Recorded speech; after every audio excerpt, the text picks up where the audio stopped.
It is 9 a.m. We'll call this meeting to order. Thank you. Jenny, roll call of members. Norma Ashby Smith, Kim Brigham, Carol Donaldson, Tim Fox, Mary Helen, Present. Pete Johnson, Present. Bill Jones, Present. Lorna Cooney. Lorna is not able to join us today. She has family coming into town, but she did ask me to pass on her appreciation for the staff for their outstanding work that they continue to do for the Heritage Center. She said, job over the moon. So I wanted to share that. Steve Lozar is not present. Rachel Reckon, Present. Ken Robeson, Present. Jay Russell, Present. Chris Warden, Present. Bill Whitsitt, Present. Candy Zion. Okay. Thank you. A quorum is present. The blessing, please. Candy?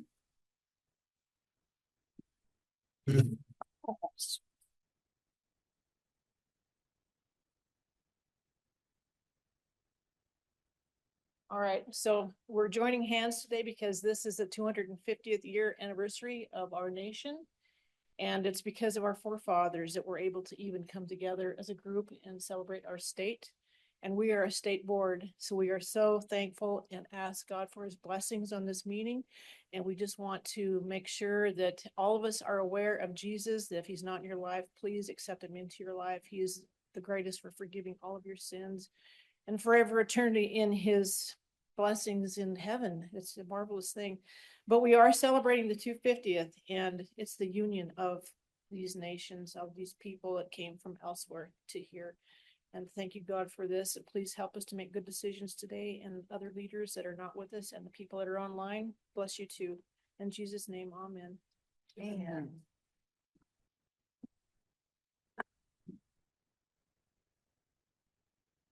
Thank you, Candy. At this time, we'll have the review and approval of minutes. I would like to remind the board that if you make a motion or a second, please state your name or last name first and for the records. Thank you. So has everybody read the minutes that were sent out? Any additions or corrections? I have a correction. Okay. On the third roll call for the third motion, it says that it was approved not unanimously but anonymously. So just a little. That's okay. Yeah. So the rest of them, I did check that they're all good except that one. So I thought that was kind of a funny little one. And then my name is spelled wrong also in that one. So two L's. Yeah, that's okay. We'll blame that's a that minor on thing. AI. Okay. Any other corrections? Seeing none, all in favor of approving the motion, signify by saying aye. Aye. Opposed? Motion carried. Okay, President's report. I would just like to say what an outstanding job the staff is doing and how things are going here. I think it's exciting what we're having for the conference. If you haven't registered yet and got the room, I would get that done post haste. And visiting with people around here the last couple of days, one lady was brought to tears by the smudge room. She thought that was very, very special. So we thank the staff for seeing that got done. One of my bucket lists is to read all the old magazines put out. And I started that, and one of the articles in the first issue in January of 1951 talked about the construction of the old building that this is attached to. And so I put together just a little presentation about it. Jack Johnson, the great Negro heavyweight prize fighter, won the world's championship in Sydney, Australia in 1908 by defeating Tom Burns. That fight affected the future course of boxing and indirectly contributed $48,000 to the Montana Veterans and Pioneer Memorial Building now being erected at Helena. Boxing was illegal in Montana at the time, and it wasn't until 1919 that the legislature legalized boxing. A bill was passed stating that a certain percentage of the net proceeds of boxing matches should go for the benefit of soldiers, sailors, and Marines. A substantial fund built up over time, and that is where the $48,000 came from. The Enabling Act by which Montana was created provides that certain income from lands given to the state by the U.S. government should be used for erecting public buildings at the site of the Capitol. Monies from the Capitol Building Land Grant Fund provided the majority of funds for that building. The first act approving the erection of the building was in 1923. It was hoped that people would voluntarily donate monies for its construction. That didn't happen. Several attempts to fund and build the building occupied the next several sessions. That sounds very familiar when you talk about this building. In 1941, after several meetings with interested parties, it was decided that the Montana Pioneers, the sons and daughters of the Montana Pioneers, and the veterans would combine forces and see the Montana Veterans and Pioneer Memorial Building constructed. Deciding on a location almost sunk the project. Proposed sites were next to and in front of the Capitol building. A lot north of the Capitol across the street was deemed too small. Then an astute member of the sons and daughters of the Montana Pioneers went to the courthouse and discovered a tax lien on property east of the Capitol. They wrote a check for all they had in their checking account, $115, and they purchased 63 lots. These lots were then donated to the state, along another story, and the present building was constructed with the contract awarded March 7th, 1950, and ground was broken March 21st, 1950. And the Mitchell building was built at the same time. And if you notice, driving by it, it is being remodeled at the same time now too. So that was built at the same time as this, and this is all part of those 63 lots that were purchased. A couple other tidbits. In 1867, a promotional brochure was published with the estimated mileage from St. Louis to points on the Missouri River, including the end of the line, Fort Benton, in Montana Territory. It was 3,112 miles. That was the estimated. If you drive from Seattle to New York City, it's 2,852 miles.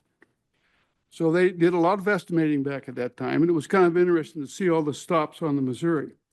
On a receipt for a stagecoach ticket from Corrine, Utah to Deer Lodge in June of 1873, each adult passenger is allowed 25 pounds of baggage free. And that sounds familiar.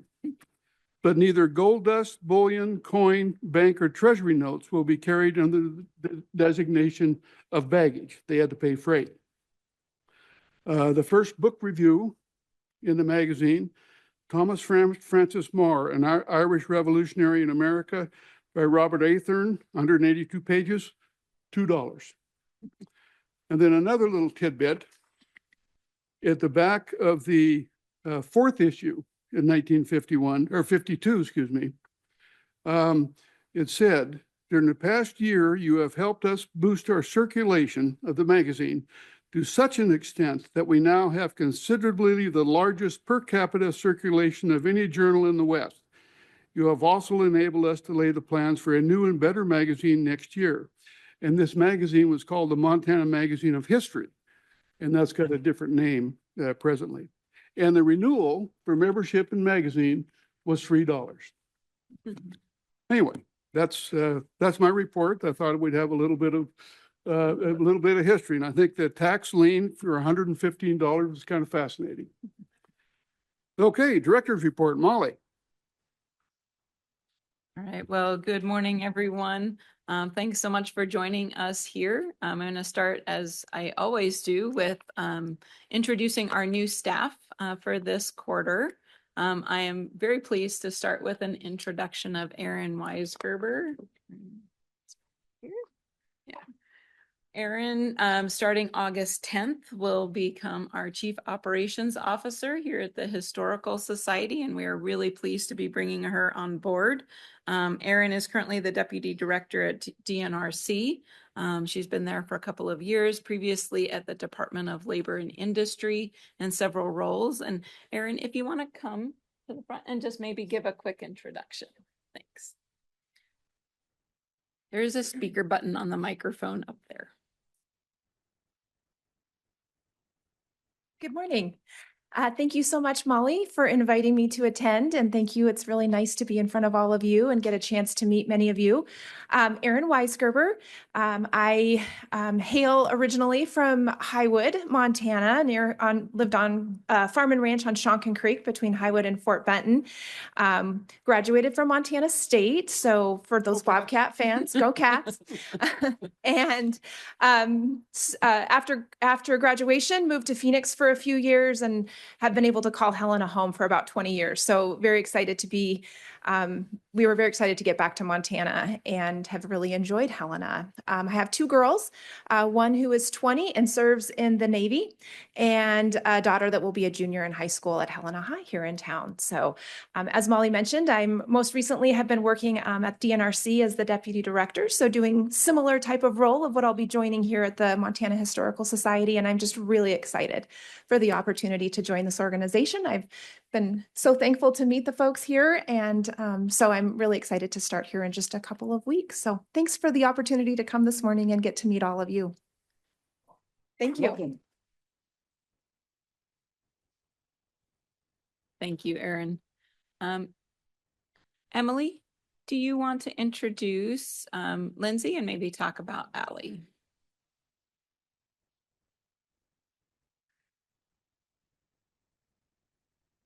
Good morning, board members. I'm really happy to be able to introduce this morning. We are now fully staffed in the accounting department, and we had two very good hires in the last quarter. I'll first talk about Allie McMillan. She's actually not able to be here today, but Allie started with us just last Tuesday, and she's a graduate of Montana State, another Bobcat, go Bobcats. She's been out of school.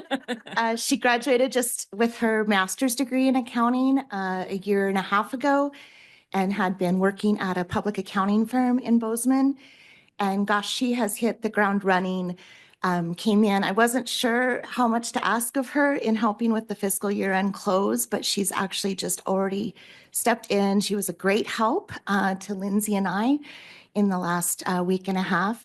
Today, she's not here because she's getting ready for her wedding this weekend. So we're wishing her well. We had negotiated that as part of her job, offer letter that she would get to have a couple days off before she gets married, and she'll be back in the seat on Monday, helping us out with just getting our normal accounting processes in order and closing out July for a new fiscal year in 2027. Really excited to have Allie on board, and she's a great addition to the team. But most of all, I'd like to introduce Lindsay Bogus. Lindsay started with us as a contract employee initially in March, and then we asked her to please apply, and she did, and I'm so glad to have her on the team. Lindsay has been an amazing addition, really helped our group, helped the agency get a proper fiscal year end close, and we closed the books at 8 p.m. last night. And Lindsay was on task. Both of us were up until the very last minute, making sure everything went through, and I'm just really happy to have her here. So I'll have her come up and tell a little bit about her background. Thanks.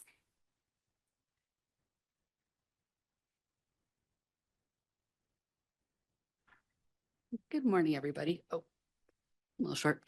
Happy to be here. Sorry, public speaking is not my best thing, so if I'm a little nervous, it's okay.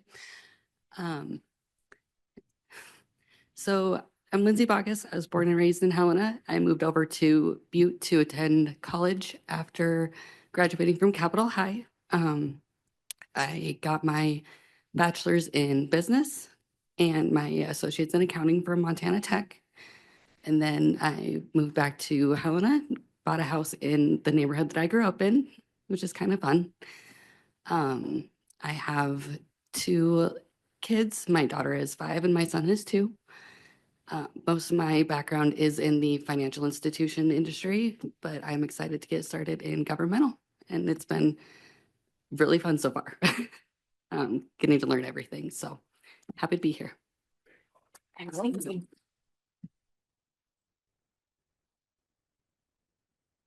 We also did this quarter, 2 different hires in our securities team, essentially promoting Buddy Rivera, who's been a security guard with us for several years, to our security guard supervisor.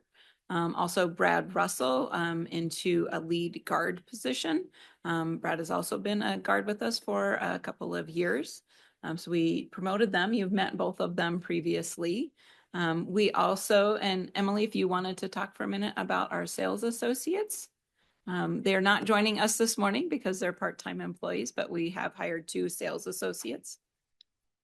Yes, so we've hired, yes, 2 part-time sales associates, and this is a wonderful testament to how well the gift shop is doing. So out of the revenue that the gift shop is earning, we were able to ask the budget office to approve for us to hire 2 part-time sales associate positions. They both will be working approximately 15 to 18 hours a week, and their names are Darcy and Bitsy. Bitsy's nickname off of Bertha, apparently. So I talked to Allie yesterday. She said that both ladies are really adapting well. They're really learning the job. They're so excited to be down there, and the staff is really embracing them. It helps with the scheduling. It's been really a kind of a tight fit since we reopened here in the Heritage Center, being open 7 days a week, and we only had 4 employees. So now with the addition of the part-time staff, we're going to be able to manage that scheduling better, and people can take some time off as needed. And also, we're going to be able to expand hours on Sunday. Previously, we were only open from 1 till 5 p.m. And now with the addition of the new part-time staff, we're going to expand hours to be open with the regular gallery hours from 10 to 5. So thank you.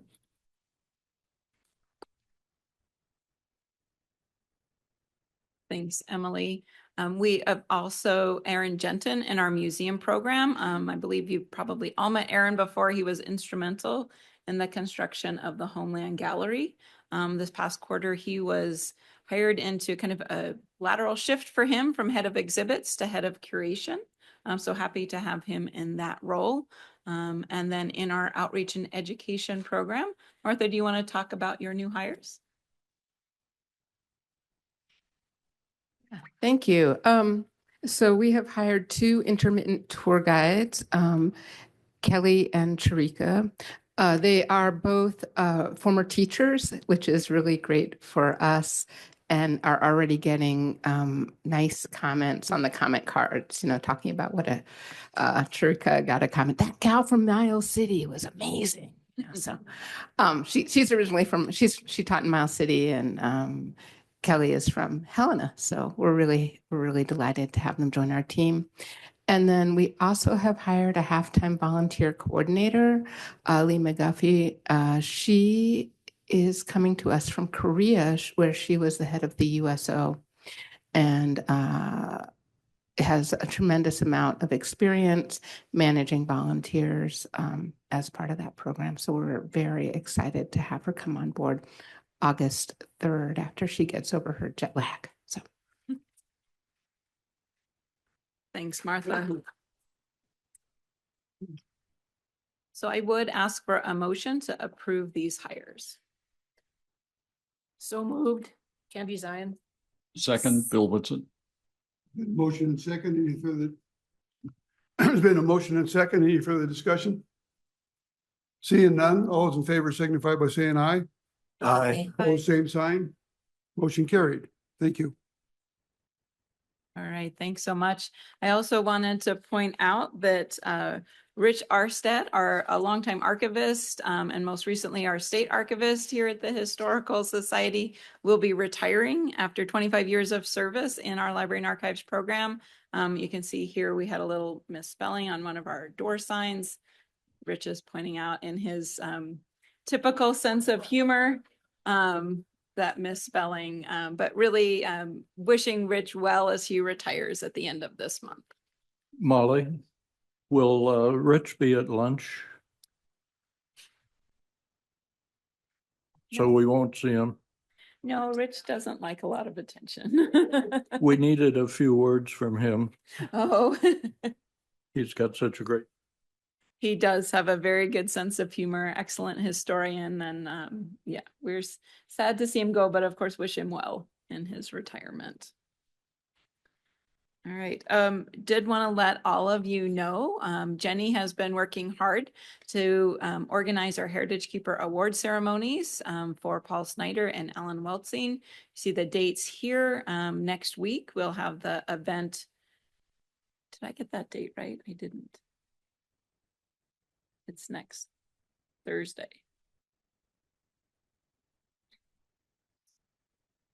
It's the 30th.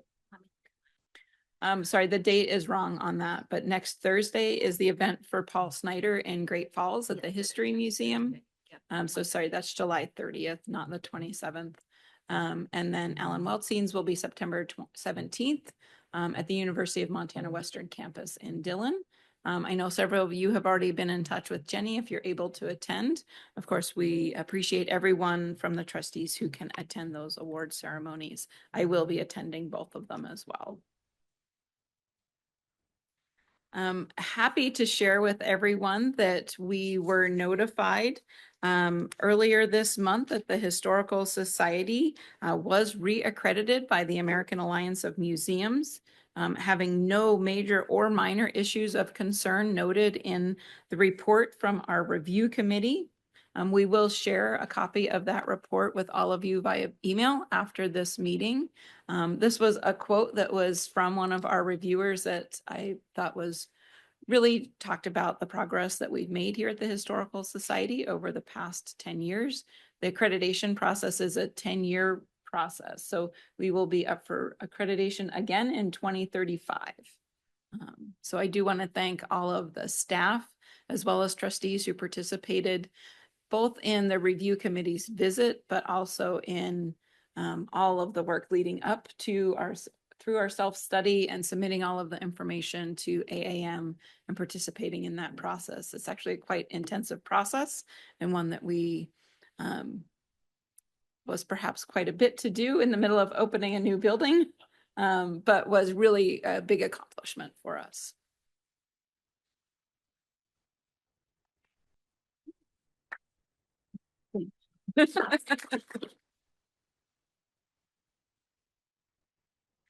So I'll share a little bit more on statistics, and we'll hear more about visitation later in our reports. But I did want to note that even though we are welcoming tens of thousands of visitors every month to the Heritage Center, we do continue to have a few outstanding checklist items that remain to be completed by our general contractor, and Jerry McKee, our head of security and facilities, is managing that list. We will be adding some additional cooling in our data and security rooms, upgrading our lighting in our gift shop, and then there's some landscaping improvement items still to be done. So we're still working through that list. It's kind of a long process, but I think every quarter we seem to be wrapping up a few more items.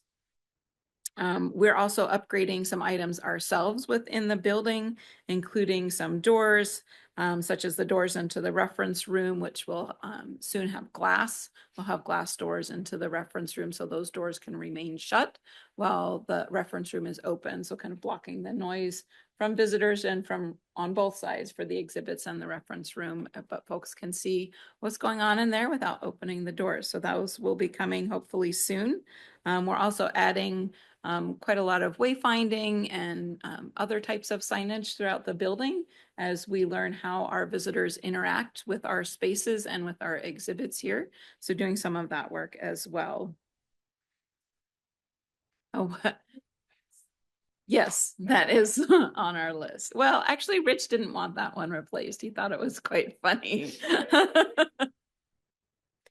So we're just a note that we do continue to work on some of those items in the building as we are welcoming our guests.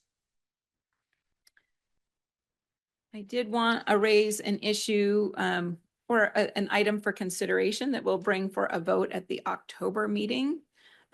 With our Heritage Center funds, with our private fundraising, you all know that we raised nearly $60 million for the project. And investment earnings from those private funds that were raised for the Heritage Center are shaping up to have about $2.1 million in interest earned or earnings from those funds that were invested with the Board of Investments as required by law.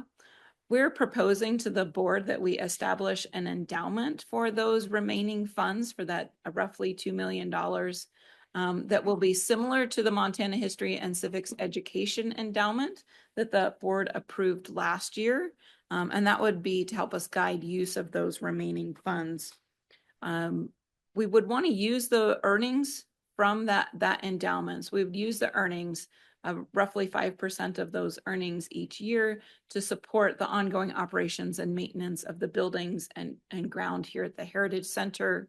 And then earnings and the funds remaining after Heritage Center related costs are all expended. They will continue to be invested with the Board of Investments under that standard trust agreement and created as a permanent trust with that distribution of 5% of the monthly average for use in the following fiscal year to support things like wage and benefits costs for positions associated with the facilities operations, such as things like security and facilities, outreach, marketing, visitor services staff, and so on to support the operations of the Heritage Center, to support costs of maintenance contracts, replacements and upgrades for our specialty media systems and interactives, cold storage, lighting, and other specialty type systems, replacement and upgrade costs for exhibits, and also other equipment replacement costs.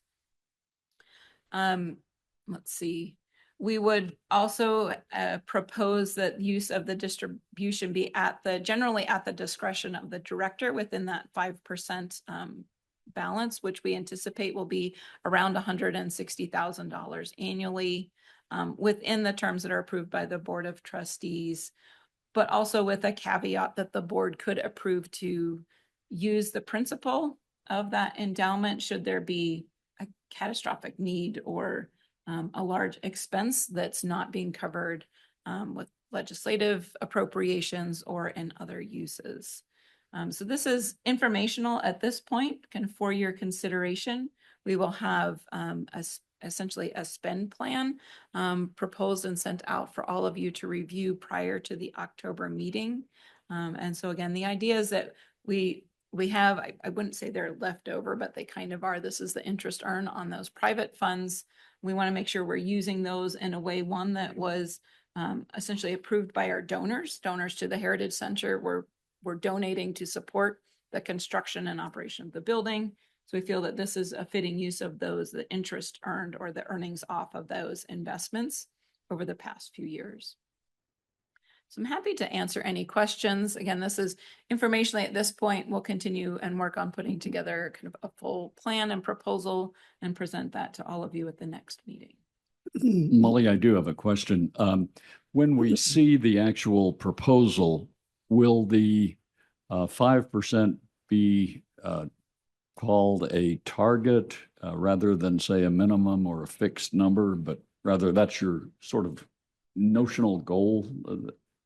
So we're proposing that annual distribution of 5% of the monthly average fund balance for use. So we would calculate it at 5%, and I might call on Emily again if she has input. But my question is, that's not necessarily, given conditions, a fixed 5%. You'll have some discretion if it needs to be 6% one year or you did 4%, or I mean, or is it a fixed number? It is fixed. Okay, thank you. So Molly, that at the discretion of the director, then the full 160,000, that however you deem necessary to expend, then we would agree as a board in the next meeting that's how it'd be set up. Correct, but within the confines of what I discussed about, staff to support the facilities. So all related to the operations of the Heritage Center. So for example, with my discretion would only be within the confines of the spend plan. So I couldn't say suddenly I want to use that $160,000 for publications because that's not what the board has designated. But within the confines of the plan, it would be at my discretion whether we want to put it towards, say, visitor services expenses or a maintenance contract. Thank you. I might add that the money's accrued because the contractor used the funds we raised last to pay the bills. So that money sat in an account for a long time earning money. So that's why that's showed up, which is a pretty awesome deal for us, actually. Any further discussion? Okay, seeing none, All right. we'll continue. Thank you. Always just wanted to share some statistics with all of you. We'll hear a little bit more when we talk about History Fest later, but over the past quarter, we welcomed, this is just the past quarter, 68,265 visitors to the Heritage Center. In previous years, so prior to COVID, our highest years at the Heritage Center were 40 to 50,000 visitors in a year. So this is 68,000 visitors in 3 months. And we've welcomed 99,000 in the last 6 months, so in 2 quarters, meaning we have far exceeded our initial thoughts of 100,000 visitors in the first year of operations. And maybe you're going to get to this, but how's our membership doing? Jenny will give a report on membership in a little bit. We are having some struggles with our membership, and I think there's a few things there that we're looking at to address, but she'll share some additional numbers on that. Yeah. So a couple more statistics to add. Our amazing tour team provided 792 field trips and tours of the Capitol, the Heritage Center galleries, and the original Governor's Mansion to 8,861 students and visitors. The Library and Archives welcomed 477 in-person researchers this quarter, and our overall reference interactions increased to over 7,000 reference interactions. We had over 13,000 people participate in outreach activities, including our Thursday night programs and our hands-on history footlockers. So all of that's really just to say that we have seen an outpouring of visitors and interaction with the Heritage Center. And it's incredibly exciting to see all these people in the building engaging with history, exploring it, taking advantage of the services and programs that we offer, but also just learning as they go through the gallery spaces and are participating in what we spent so many years building and hoping that we would have this result with it. And this is far exceeding our expectations. I have to say, personally, it's gratifying to see all of the things that we talked about and hoping how they would work, working in that way. So that's really, I think, fun and gratifying for us. A few operations update. Over the past quarter, we worked with our internal HR staff as well as state human resources staff at the Department of Administration to continue the process to update some critical path policies for the agency, including an on-call hours and background check policies that we are continuing to work on. Our human resources staff also met with all staff in the agency to roll out an agency-wide performance evaluation system based upon our MTHS strategic outcomes, which the board approved last fall. Most of our staff have already entered their goals based upon those outcomes, and all of the staff will meet with their supervisors at the end of the calendar year to review their work and create goals for the calendar year 2027, including myself, who will meet with the executive committee at our next meeting in October. In terms of legislative initiatives, the Education Interim Budget Committee met on June 23rd, and I attended that to answer any questions on our quarterly financial report and also any questions that they raised, which they didn't, on our required report for the Montana 250 Commission activities. We do continue to work through the executive planning process for the 2027 legislative session. Our budget requests were submitted to the Governor's Office of Budget and Program Planning in early June.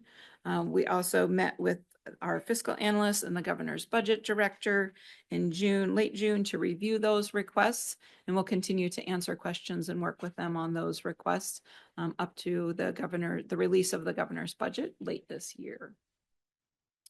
And with that, I'm happy to answer questions and then would like to turn my report over to Mike Backer, our database administrator, to talk to all of you about our Census people counters.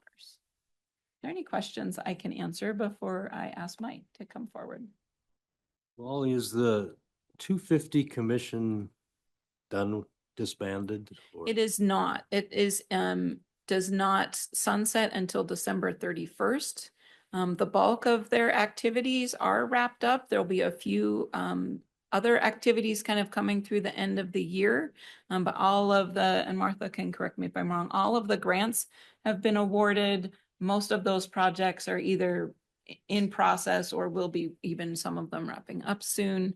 But while the bulk of their work is done as of now, they don't sunset till December 31st. Molly, one more question back on the legislative submission on the budget. Can you give us a sense of what our budget is likely to be, or the major category or categories of it, if we are successful in getting what we request? If we're successful in getting what we requested, which I will add a caveat that I don't believe we will be successful in all of our requests. So this is a back and forth always with the budget office of kind of our wish list of requests. And then it generally gets pared down to what's reasonable within current budget confines for all of state government. For our request for the upcoming session, we have focused on, let's see, I'll go back. In the previous session, several of our kind of basic operations costs, like rent to the General Services Division and Department of Administration, and several of our our IT costs through the State Information Technology Services Division were moved to our state special revenue funds out of general fund. We're making a request that those expenses be moved back into general fund so that we can use more of those state special revenue funds, which is the funds that we get from our bed tax appropriations. Those can be used for, I guess, really, in my opinion, what they're statutorily intended for: historic interpretation, historic sites and historic signs, and for operations and maintenance of the Heritage Center itself versus state IT costs. So our big proposal to the governor's office is shifting those expenses around. Given what we are as projected as shortfalls in the general fund, I'm not certain that all of that, if any of it, will happen, but we'll continue those conversations with them. Generally speaking, our operating budget is around $13 million. I don't anticipate a decrease to that at all. And that's because our budget is about, I think Emily can correct me if I'm wrong, about 65 to 70% out of those state special revenue funds, those accommodations tax or bed tax funds, and about 35-ish% from general fund, with a little bit of that federal funding in there for SHPO. I do anticipate that those percentages will remain about the same moving forward. Does that answer your question, Bill? So we'll continue those negotiations over the next few months. Other questions? All right. Then I'd like to introduce Mike Backer, who is our database administrator. And Mike is going to share a little bit with you about one of our, I think it's a pretty cool new technology that we installed in the building to help us with our visitor counts. Hello, my name's Mike Bacher. I am the database administrator here. I'm going to talk a little bit about these sensors. So go to the next slide. You're going to see what they kind of look like. So there you can see them above the doors in a lot of the event areas. You can see them at the entrances, north, south, east, west. And what they do is they count people coming in.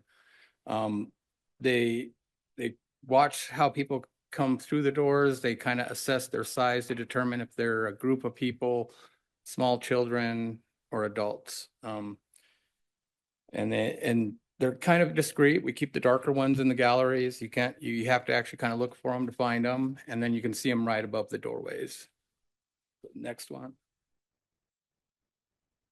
So we also use the same sensors around the galleries to estimate occupancy. This is a rough estimation of who's in the areas at a given time.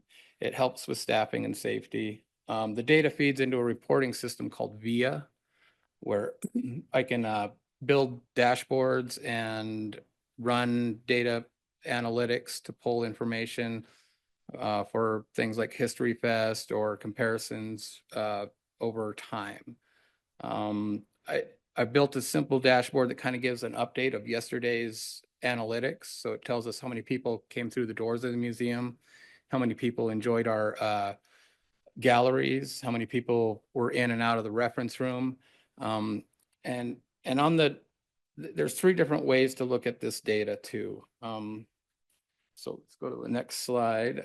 This is an example of a comparison of traffic into the museum. We're taking all the totals from the entrances, and at the end of the day, it gives us a total.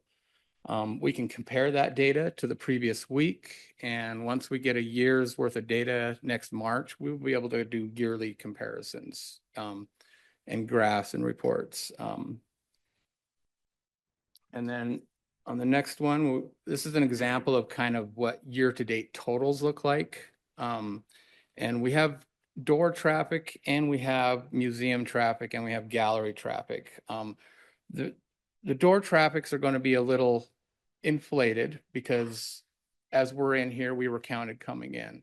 As we leave for a lunch or we come back from that lunch, that's going to count us again. It's just checking door traffic. And as far as the museum goes, if somebody left and went over to the Capitol and came back, it's going to count that person as another visit. And that does count as another visit because they left and they came back. On the next slide here, it just shows the occupancy examples. And these will kind of sway out of percentage towards the end of the day as groups and stuff go by. I asked the Sensors people if they could use some of our sensors to kind of give us ideas of how many people were in the area. And if we could do it just by the outlying sensors, the door sensors, galleries, adding and subtracting as people come and go.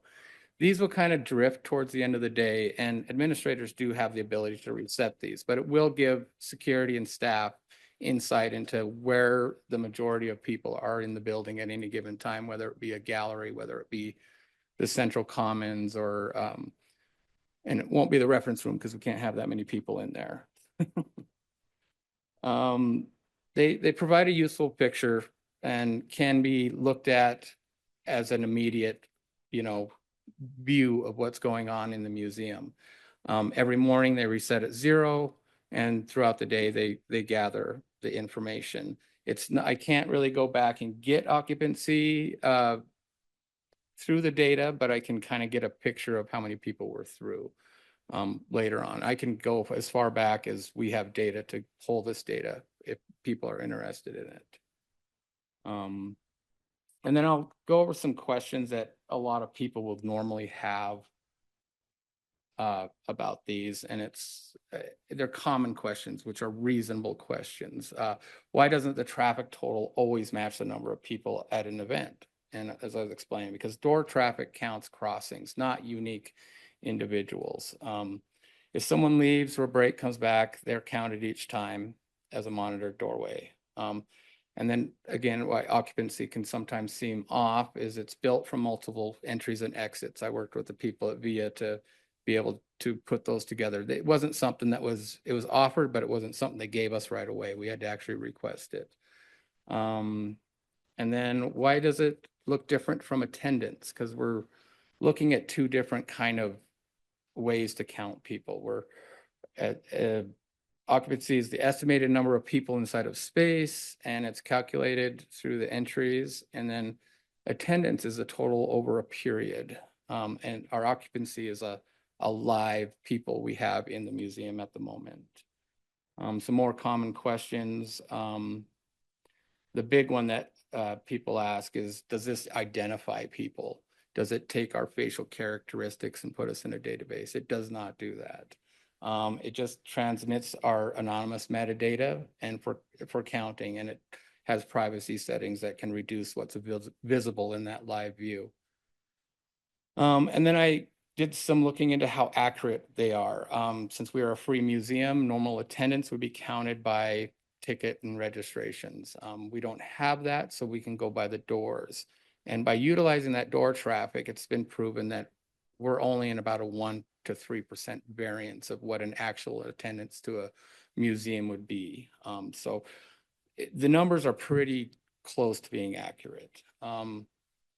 And can we show what parts of the museum are the busiest? That's where our occupancy views come in, and that can help staffing for events and other things. If we planned on this many people and we ended up with this many people, we can say, hey, we probably need to add on additional people to help with that.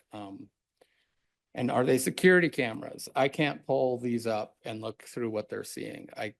We don't have that ability, and they're not surveillance cameras. They're just counting people, getting a general idea of their bill to determine if they were an adult or a child. And then as far as looking for a specific event or a date range, yes, if we had an event where people were in the museum, we could, and then I didn't build a dashboard for it, and like later down the road, Molly wanted a report of that. I would be able to go back and get that data, build a report, build graphs for it, and then send that back to her for review.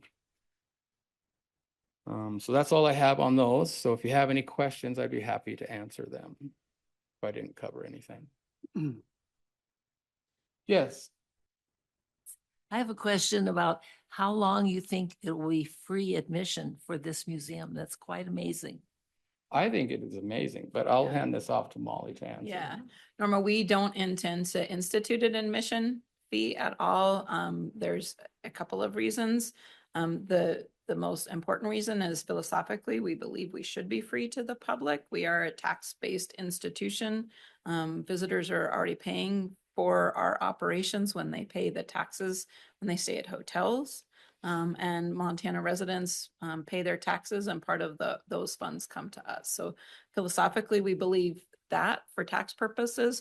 Also, we want to have no financial barriers for Montanans and visitors to explore and learn about Montana history.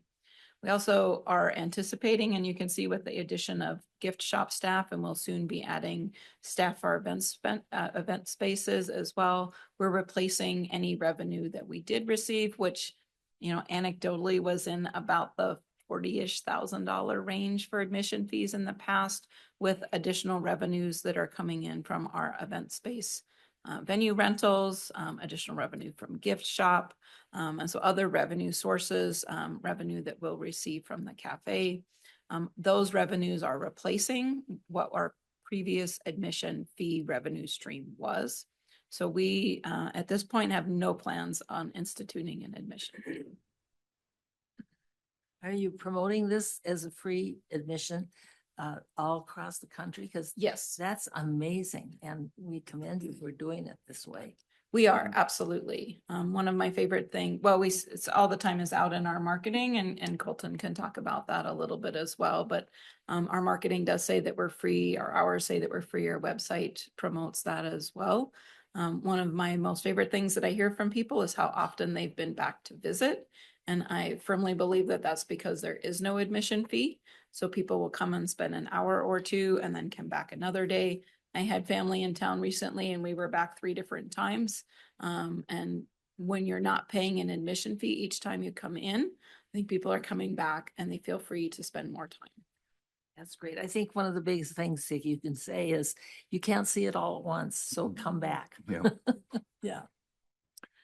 So I wanted to ask, when you'd mentioned that these are not surveillance cameras, et cetera, do we have cameras? Okay. Yeah, good question, Tim. Yes, we have a separate video security system for the building that does have cameras and does record. And that system is maintained separately from this system. Molly, What do you hope to learn from the data? This is Chris Warden. Yeah. Oh, great question, Chris. There's a number of things that we will use the data for. One, I think, great example is understanding when during the day we have our most visitors. So for example, if we don't have a high number of visitors from 9 to 10 in the morning, maybe we want to change our opening hours. Or we don't have visitors from 4 to 5. I don't think that's the case, but so one, we want to learn the time of day that we have visitors. We want to learn the time of year we have the most visitors.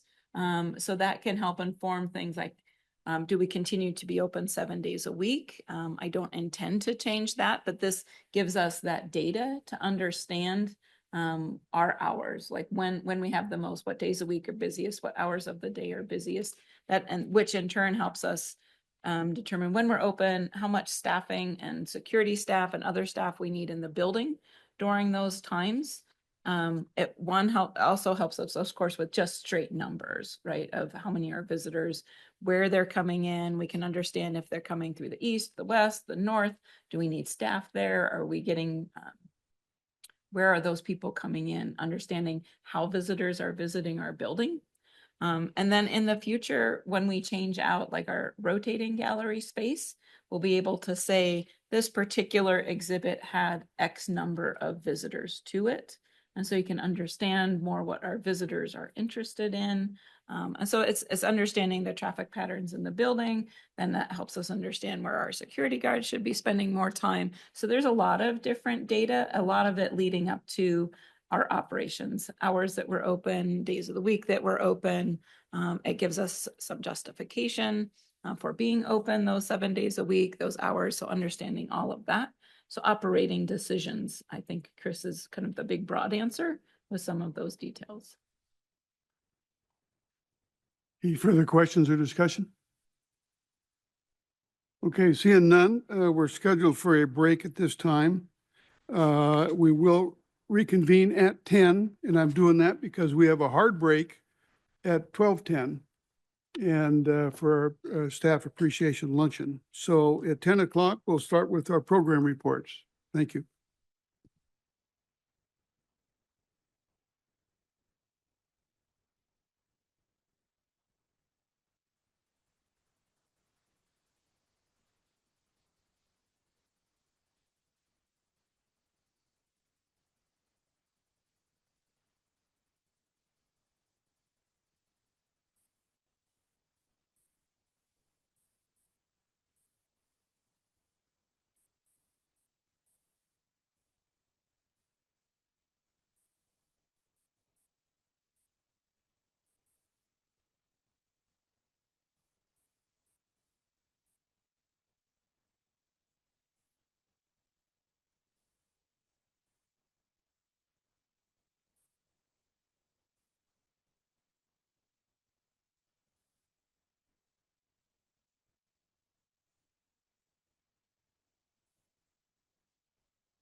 1 minute remaining.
Okay, it's time to start our meeting back up again. This time we're going to start with our program reports. So first is SHPO, Pete Brown.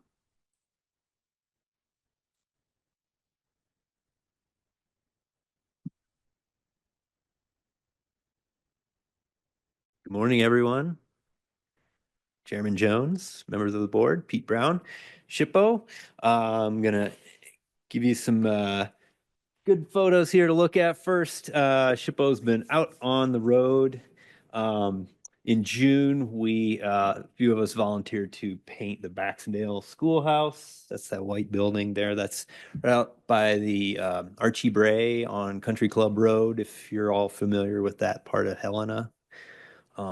Pretty neat little place. That building was rescued a few years ago by Preserve Montana. It was going to be torn down and they moved it out to that location. So it's kind of a preservation training building. They re-roofed it and now they're repainting it. They use it as a workshop inside to repair windows, etc. So we got to pitch in on that. Let's see. In the middle photo, Jessica Bush, our state archaeologist, volunteered out at Reed and Bowles Trading Post, which is in Fergus County. I think it's north of Lewistown. Steve Auberg, archaeologist, has been out there for several years, leading a kind of a friends group doing excavations. It's all historic archaeology out there, and they're finding some neat things, trying to locate like the privy pit, which would be like where you'd really find the neat things, and some other not so neat things. But anyway, yeah. And then we did our staff retreat to Grant Coors Ranch, did a little kind of a hay ride, horse and buggy ride, I guess is what you might call it. There was no real hay involved. But if you've not been out there, it's a great place. It's a National Park Service park. Really neat tours of the buildings and grounds out there and super friendly staff. The other visual thing I'm going to share with you all, maybe you got these in the mail already and this is old news, but our SHPO greeting cards have been printed.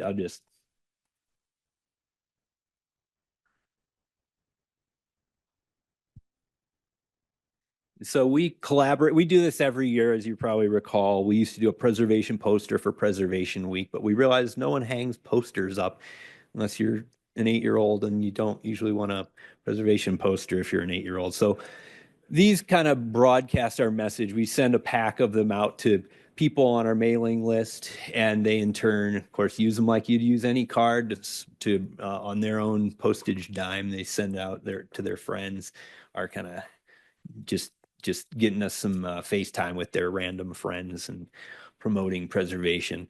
And so this year was kind of a collaborative effort with pubs, and you'll all recall was it March Madness? Are we allowed to use that term? That's copyrighted. So sorry, that should not be in the minutes. What are we calling it? Montana Madness. So I think so it was the sort of final can I say final four? The top four of those properties that were voted on as most popular. And I think someone from Shoto County, no names, put their finger on the scale and was promoting Fort Benton very heavily.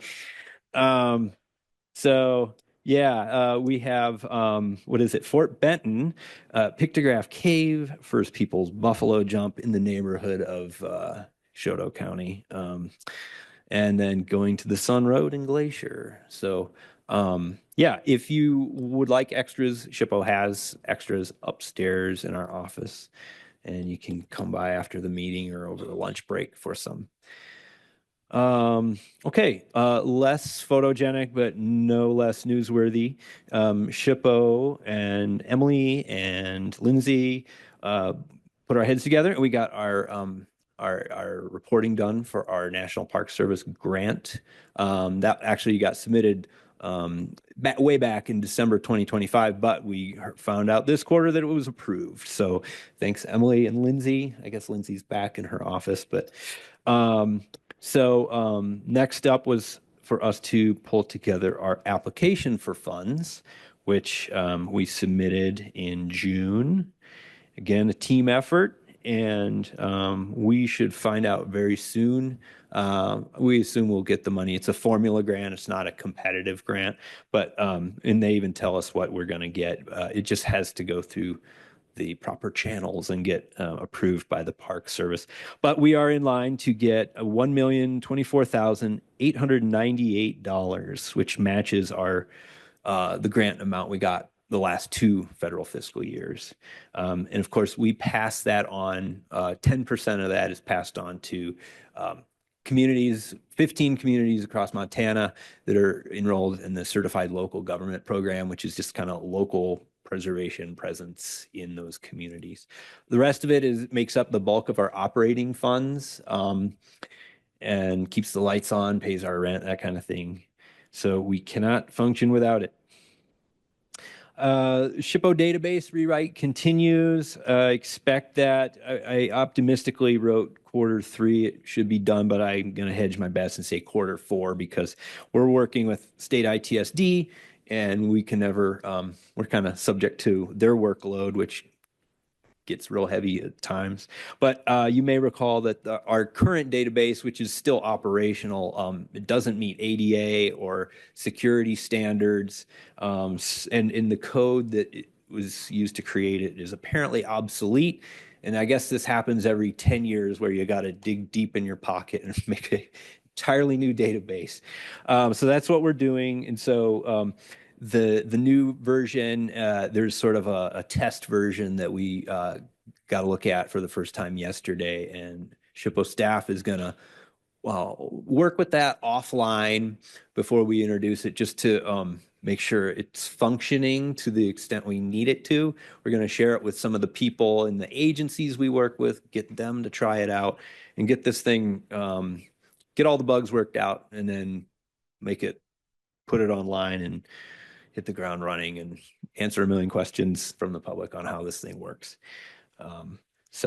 But we're excited to, it's a night and day difference from the old database.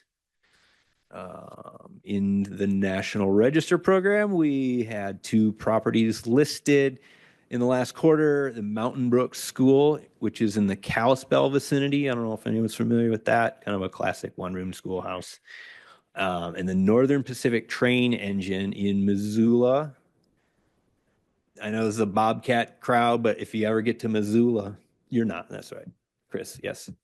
Yeah, really cool train up at the end of Higgins Street by the depot. It's been parked there. Typically, things like trains aren't listed in the National Register because they're things that move and they got to be stationary. This thing's been there for over 50 years. So it's eligible and it got listed to the National Register. Coming up in the next quarter, or I guess 3rd or 4th quarter, I guess we're in the 3rd right now, we are going to release a limited solicitation to hire a contractor to do a preservation economics study for Montana. Just to kind of get some numbers on all that preservation does for our state. So I'll be reporting on that in the future. And then another thing that has just sort of come up Monday and is going to be, there's already a lot of reporting on this actually at the national level. CNN did a story on like Tuesday or Wednesday. There are proposed changes to the Section 106 process. And so Section 106 is a component of the National Historic Preservation Act. And that's what our office works under. The Preservation Act creates a SHPO in every state, and it has some regulatory components outlined in Section 106. And Section 106 outlines a consultation process that happens between SHPOs, tribal historic preservation offices, local governments, and the public whenever there's a federal undertaking that would impact a historic property. So that could be, you know, an inn in Glacier National Park that's federally owned. It could be someone's house they're getting weatherization paid for with HUD money. Full gamut of things that are reviewed under Section 106. And that makes up the bulk of our work in SHPO. We have 4 people whose work is dedicated to Section 106 reviews. There's an entity called the Advisory Council on Historic Preservation that is, I've always referred to them as sort of the referee or the umpire whenever there are disputes. They're sort of like the official voice if there's a discrepancy or an interpretation of the rules that needs to occur when, you know, the agency and the SHPO don't agree. So the advisory council is entitled to, I should back up. They're made up, it's a 24-person board with a chairperson who is a tiebreaker in votes. Those members are appointed by the president. There's a chairperson who's appointed by the president, but has to get Senate approval. There's currently no chairperson for the advisory council. They have, I guess, a vice chair who's been running things since, well, for the last 2 years. So they're essentially rewriting the rules of Section 106, which they're apparently entitled to do. And I have a kind of a bullet point list of what those rule changes are going to be. And this is honestly quite damaging to SHPO, in my opinion, and to historic properties. So standard Section 106 seeks to avoid adverse effects through consultation between, you know, among the agency, SHPO, tribal historic preservation offices, local government, and the public. In the rewrite, avoidance, the word avoidance would no longer be there. It would rather be replaced with agencies will address adverse effects, wherein the agency simply states that its considerations outweigh preservation concerns and the undertaking can occur if the agency unilaterally decides it wants this undertaking to occur. So that's huge. There's essentially no brakes on that car. Public participation would become optional for agencies. So something happening in your community, it's federally funded, you may not even know about it. I mean, chances are word would get out, but there may not be an official channel for you, a concerned citizen, to voice your opinion on things. Critical SHPO involvement in project review is replaced with unilateral decision-making. And so that has to do with deciding what properties are historically significant and which ones are not. So in a lot of cases, there are properties that have been determined already eligible for the National Register, or they're listed in the National Register. However, in a lot of cases, there are properties that have never been evaluated previously, and they're new to us. They're historic in age, and typically the SHPO and the agency would consult on whether this is a historically significant property that should be avoided in an undertaking. Well, now the agency can make that determination on what's historically significant unilaterally without SHPO's input. And we are the authority statewide to identify, we have an informed opinion on what is historically important and what may not be. So again, we're sidelined in that. Agencies would determine whether federal undertakings would affect historically significant properties. So typically we would say if you're gonna, say for example, you're gonna put solar panels on a Carnegie library. If they're very conspicuous, we may call that an adverse effect to the character of that building. We would no longer have that role to voice that opinion. If the agency wanted to do such an undertaking, they could unilaterally do that without SHPO input. Agencies would determine what constitutes adequate mitigation for work that would be adverse to the character of the property. And again, we would typically work with the agencies and identify some kind of mitigation that would allow them to do their project, but there would be recordation of that building or data collection of an archaeological site, something that kind of makes up for that loss. But with the proposed rewrite, that doesn't have to occur. Let's see. Sorry, this is taking a while, but this is pretty extensive. I only have 2 more bullet points. Definition of historic properties would be limited to those with tangible built improvements. So landscapes would be categorically excluded from consideration. So if a battlefield, for example, has no tangible built improvements on it, something occurred there, but there was never anything built there, it's categorically excluded from consideration. That's just an example.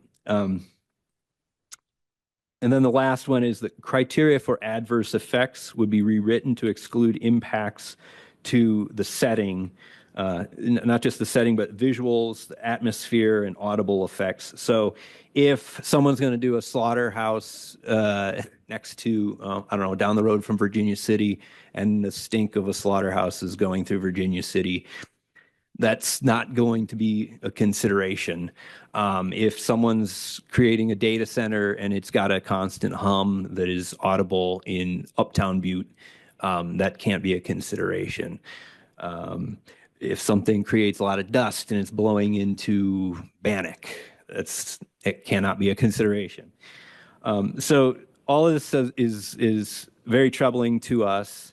And beyond just sort of like undermining what SHPO's role has been typically for the last 50 plus years, this could potentially impact SHPO's ability to generate revenue through file search fees.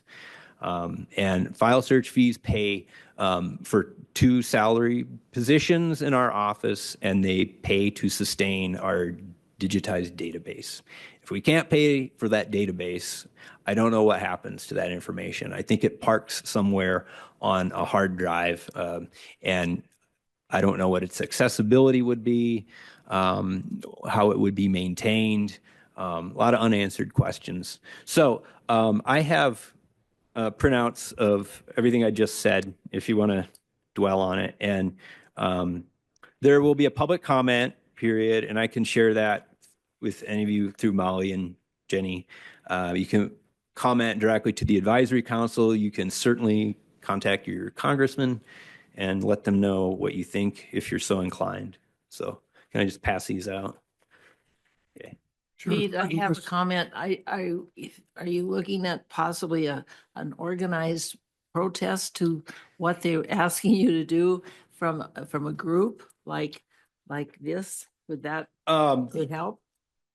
I'm not the one who's going to organize that, but if you want to, go for it. So our office is able to comment on these things to the advisory council. We can't lobby to Congress because we're public employees, but our role is to comment on this type of stuff directly to the advisory council.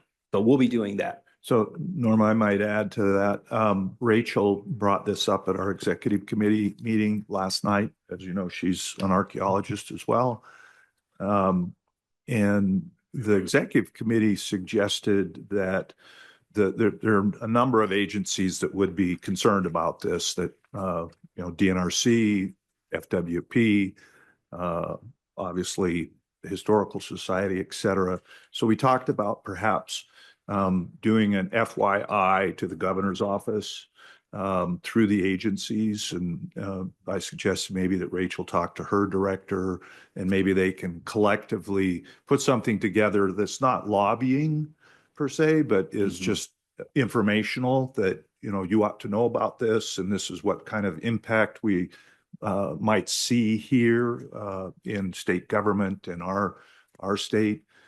So Molly was going to think about that and, you know, maybe talk to other agency directors about that. So, but I like Pete's suggestion, you know, certainly many of you have expertise in these areas that probably would cause you to want to submit a public comment.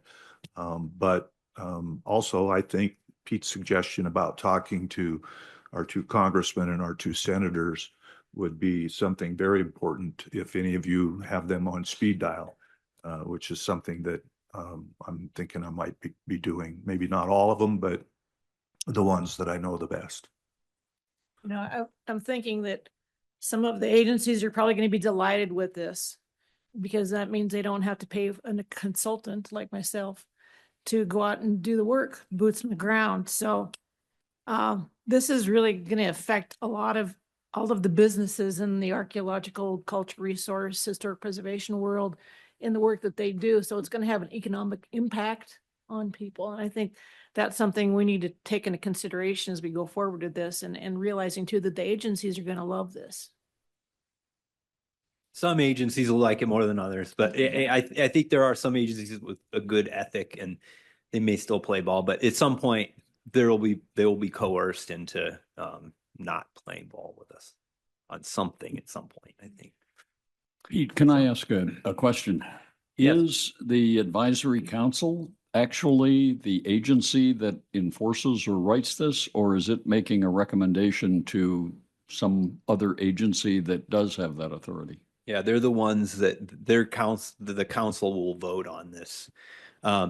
It'll be released actually tomorrow. This has been leaked. You can find it online easily. And so that's basically the basis of this bullet point. I can share with you the official release when it happens tomorrow through Jenny and Molly. But just to be clear, the advisory council then is more than an advisory council. It is the agency that has the power to change the rules? Yes, Okay. which yeah. You would think Congress would have that role, and Congress can undo this apparently, but that's unlikely to happen from what I understand. So, Pete? Yeah. The next step in my mind beyond this would be to disestablish the certified local government program. Have you heard any inklings of that on the horizon? Get rid of it? You said disestablish? To discontinue the program for certified local government? I hadn't heard that. Well, keep your ears Yeah, I will. into Yeah, because that's going to be coming, I'm afraid. could be. I wonder, Pete, if you could say, this is Rachel Reckon for the record. I wonder if you could say a little bit about if these changes went into effect as currently proposed, what could you reasonably foresee would be the status of a SHPO office and the staffing and what your role would actually be in that instance? Our role would be, you couldn't even really call it compliance anymore, because there would be no rules to comply with, really. So we would essentially be a place where things are filed, decisions made by others would be sent to us and filed. And so we'd be like kind of a token component to any decision making and just a repository for decisions made, who knows where, DC, it's some headquarters, maybe outside of the state. We would still have the National Register program and the tax credit program and maybe the CLG program. I don't know. I'll have to look into that, Ken, and see what that is. We would still employ a state archaeologist and a state historic preservation office. Of course, then the question when all this stuff, if it were to go away, this compliance stuff, you know, what kind of funding our SHPO's gonna get if suddenly a huge component of what we do is just off our plate and we're basically a file cabinet now. So. And I wonder if you could say a little bit about the effect on the tribal historic preservation offices also. Yeah. Yeah, but they're not funded adequately for starters. Right. Yeah, and they're the ones who I think actually are able to fight this in a legal way the most because they're sovereign nations. And apparently they weren't consulted in the drafting of this thing that's going to be released. So I think there's a legal liability there for the advisory council. Yeah, because they don't do tax credits, they don't do the National Register, and they don't do the CLGs. They only do compliance. Mm-hmm. So if that goes away, that just completely erases tribal historic preservation offices, I think. And for those who, thank you for that. Yeah. That's very helpful. And for those who might not know, for somebody like me, an agency archaeologist, every project that we do goes to the State Historic Preservation Office for their review of the recommendations that someone like me makes. So in the course of that process, like Pete said, there's a couple different points at which, for my money, SHPO is not just rubber stamping things, they are extremely helpful. And I very often, especially with more complicated projects, will right from the start reach out and say, hey, I have this very weird Adobe fort. Can someone please help me with that? I don't know how to deal with that. Or we're trying to figure out how to keep Gilliam Hall standing at Elkhorn, and we need some sort of exterior support structure. And I'm not quite sure how to design that best. Can you guys talk that through with me? So it's not just that sort of basic compliance part. Yeah. It's also a real collaborative process, I think, when it works at its best. And to the great credit of the SHPO here and the staff that Pete has, it works that way for me all the time. They're so helpful all the time. And really, as a sounding board and as another professional archaeologist preservation type person to talk to. And I'm lucky I have another archaeologist that I work with in my agency. A lot of folks don't. A lot of other archaeologists just have, the DNRC just has one. The DEQ just has one. A lot of the Forest Service archaeologists are very isolated because the forests are so big and they're so far apart. So I just wanted to speak to that part of it too, that there is this compliance process that's very important because it requires everyone to actually go through these steps, right? But that's not the only thing that's happening. And what that process does is give us all a framework to remind us to have all these really important conversations. And we do. And I have learned so much from the staff and am always so grateful for their insight.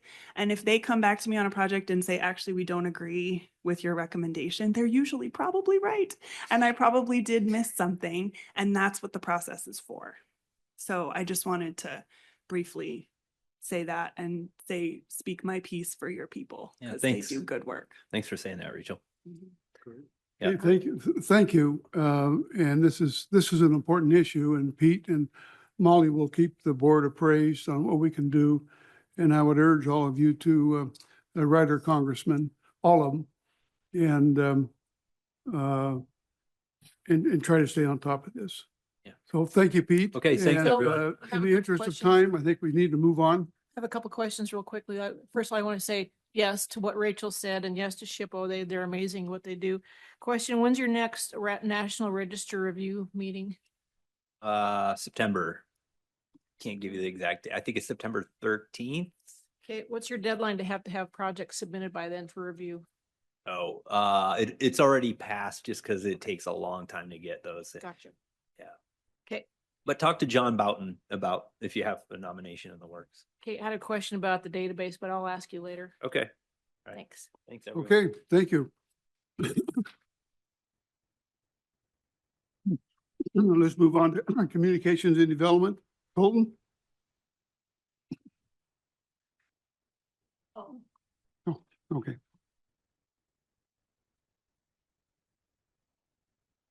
I'm going to be short and sweet. I didn't include my normal statistics this quarter. because I realized my quarterly statistics have been wrong every quarter since I've been here. And I want to correct them. Over the years, the Versailles database has been pulling the quarterly memberships, not the members, as we previously thought. So it's been including duplicate member counts and throwing off the statistics quite a bit. Usually it only changes the count by about 200 members, but this last quarter it was off about 700, which is why I caught it. And the reason why it's off by about 700 is because I added an extra renewal letter in the mix, and increased it back to 3 per expiration, so 3 per month, because I was able to increase my budget, and I'm trying to recapture as many members as possible. Membership counts are down. Pubs and I also sent out comeback letters simultaneously in June, which have been coming back strong.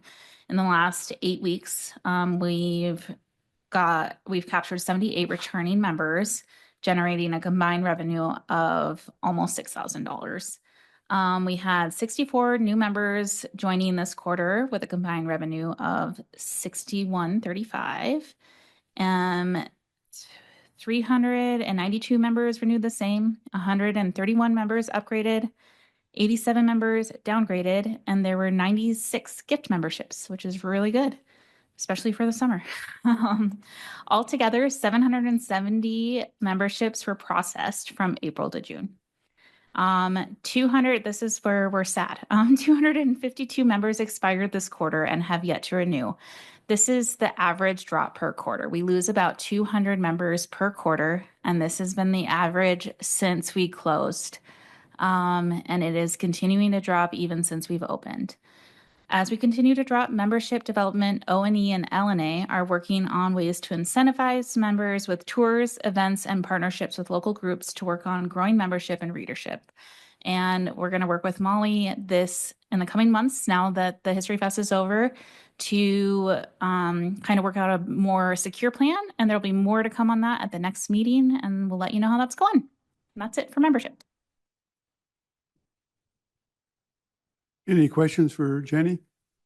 Comments?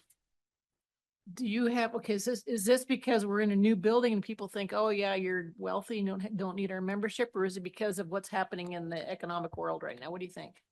I think it's because part of it is we're free.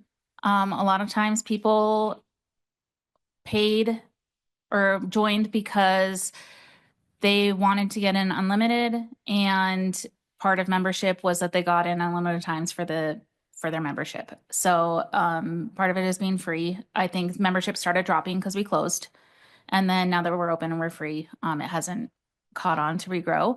Also, subscriptions are down nationwide. I've talked to a lot of other places, and like the magazine isn't a huge perk anymore because people don't really read physical magazines.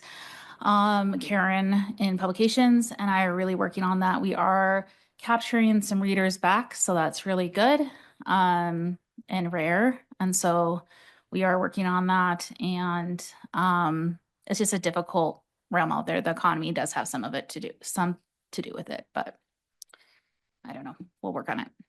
I know we're in tight schedule. Real quick, Bill.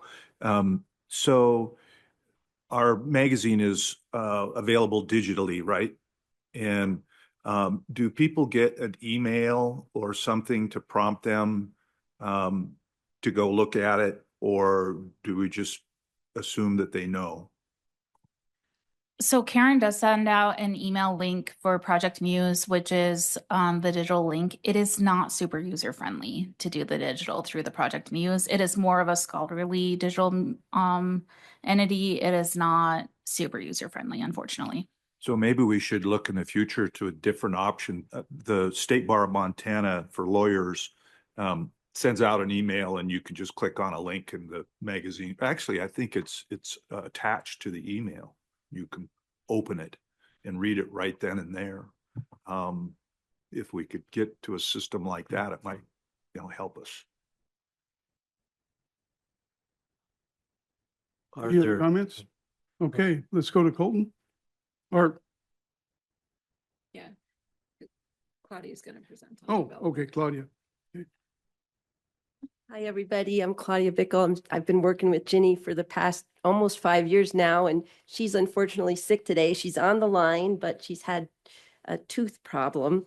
So let's see. So I just have a total here from April to, actually it was, that total was July 8th. So 246,485. That included a few major gifts, 50,000 to the Heritage Center from Cushing Terrell, our architects. And we got an estate gift, which for almost about 25,000.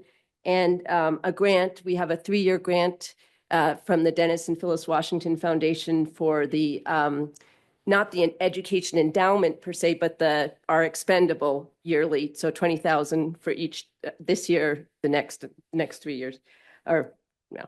Anyway, and yeah, and then a $10,000 gift to the history conference, which is great. This number also includes our spring appeal, which started in May, and that was specifically targeted to the outreach and education programming.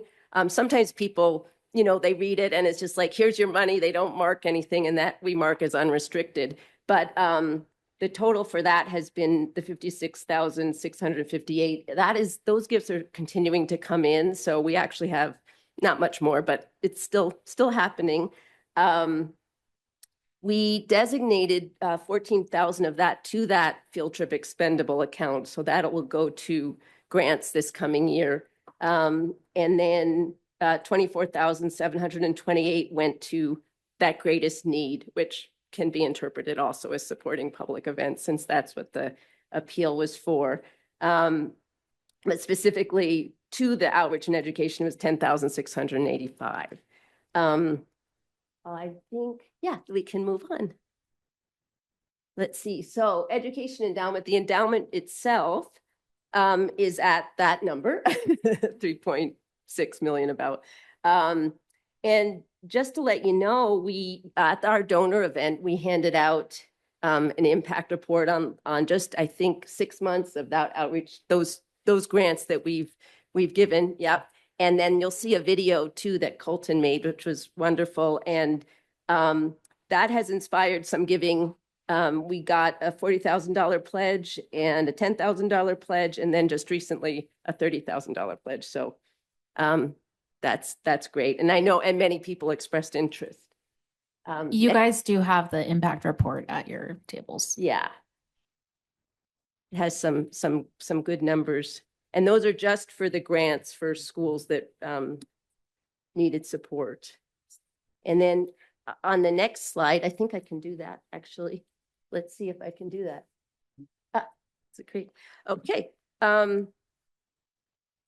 Donation boxes. So since we opened, we've had donation boxes at the west entrance, the east entrance, by the Charlie Russell Gallery, and at the north entrance down the stairs.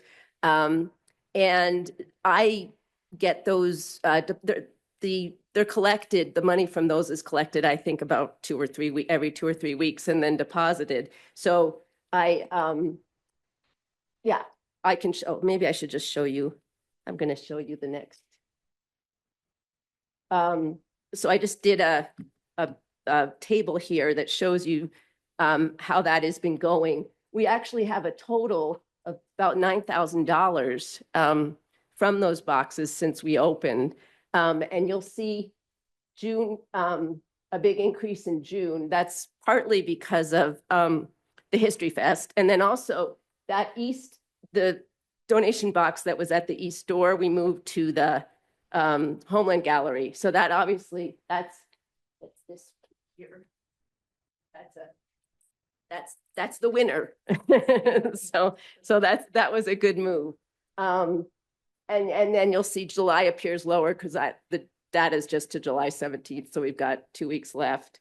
Also on that note on donation boxes, the system we use for online giving at the state called Payzang is sometimes quite cumbersome. I don't know if any of you have tried to use it, but but the use, it's not all that user friendly. It also doesn't accommodate electronic payments from like PayPal and Apple Pay and all that, and just plain old credit cards. So we've partnered with the Helena Area Community Foundation as a fiscal sponsor.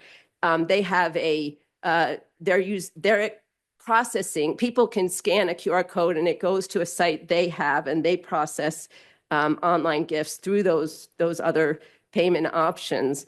And we pay them a slight fee, and of course there's a credit card fee, and that's just getting underway. We've just had three gifts through that so far. But one of the nice things about those gifts too is we get a name and an address, and it's always nice, to be able to thank and to be able to maybe ask again if they're open to that. People can always opt out to our giving. You can always mark them, do not solicit. I think that might be, I think that's it. Are there any questions? And I think Ginny's on here, so she might be able to answer if there's something. Oh, she's not. Oh, she's supposed to be feeling not well. Yeah. So we need more events then. If you brought in 9,000, that was a pretty good little chunk right there. Yeah. Oh, this is the donation. That's the donation boxes. Yeah. No, I think they're working. They also. Oh, she is. Okay.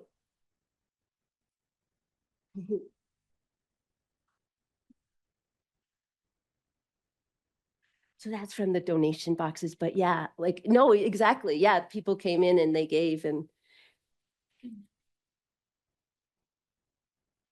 We're trying to figure out how to get Jenny on. okay. Molly had a call she had to take. Okay. Okay, Jenny. She can talk now. Okay, Jenny? She should be joining here. Hey, I've been watching. I didn't know I wasn't part of the meeting. Can you all hear me? Yeah.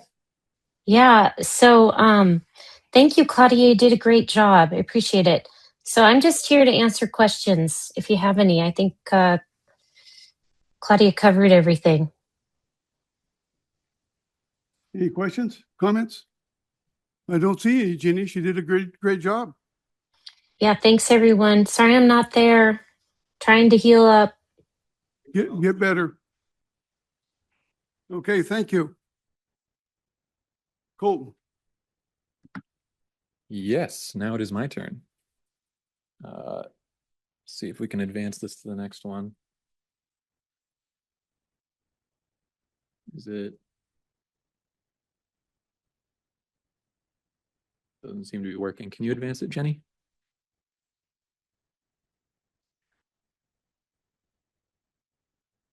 There we go. Awesome. Yeah, so I'm going to talk to you guys, of course, about the usual communications and marketing stuff, but I want to kick it off by talking about History Fest. History Fest was a highly successful event, and I know that many of you were in attendance, and it was a great time. We got a lot of very positive feedback from attendees. We had, according to the sensors that Mike went over earlier, over 7,000 people that attended History Fest in the Heritage Center specifically. That's not counting all of the events that were spread elsewhere throughout Helena. But over 7,000 people that came and visited the Heritage Center between June 24th and 28th. So that's a pretty remarkable benchmark. And it also set an attendance record on the Saturday of History Fest with 2,200 people through the doors of the Heritage Center that Saturday, which is pretty incredible. So yeah, very, very successful. Breaking those numbers down a little bit further, we had 170 at the Donor Gala. And that was, as Claudia said, a very successful event as well. We had $50,000 pledged on the spot that night of the gala with, as she said, much more interest from several people who said that they had planned to give. We had over 100 people at the member lunch the next day. We had over 300 at the art market, blanket ceremony, and feed that also happened on Friday. And then the tours and workshops and 250 events and all of the other things that were a part of History Fest were all just packed houses as well. I was roaming around getting pictures for most of the event, and I know that there was times when I was in the Homeland Gallery that it was standing room only, and I was running into tours that Darby was running that were just like huge, huge group tours. And then you had people who were not on the tours, and it was just some of those choke points were just like so full. It was great to see. Got a lot of great pictures and great videos out of that. We kicked off the week with a Live at 5 on the Capitol lawn, which is Helena's summer music series. It's a free concert series, and so it was the first time that it was held on the Capitol lawn, and that was a huge success. We had over 400 people who came from that event into the Heritage Center just during that night. We had extended hours that night, and Alive at 5 said that it was their largest crowd that they've ever had at one of their events. So very, very successful there as well. And then, of course, there was several other events around town throughout the course of History Fest, not just at the Heritage Center, but at partner locations, including Stone Tree Climbing and some of the banks, and the Helena Indian Alliance put on a high tea and fashion show, and just lots of other fun stuff. And so we've heard lots of very positive feedback from the community and from partners and from staff internally. And then if we can go to the next slide. Just a little bit about how we promoted that. It was very, very heavily promoted as well through flyers and posters and yard signs, which you can see here. We had these I Love Montana History yard signs that we were giving out for free to people who came to the History Fest and to our partners before the History Fest to help promote it and generate some excitement for it.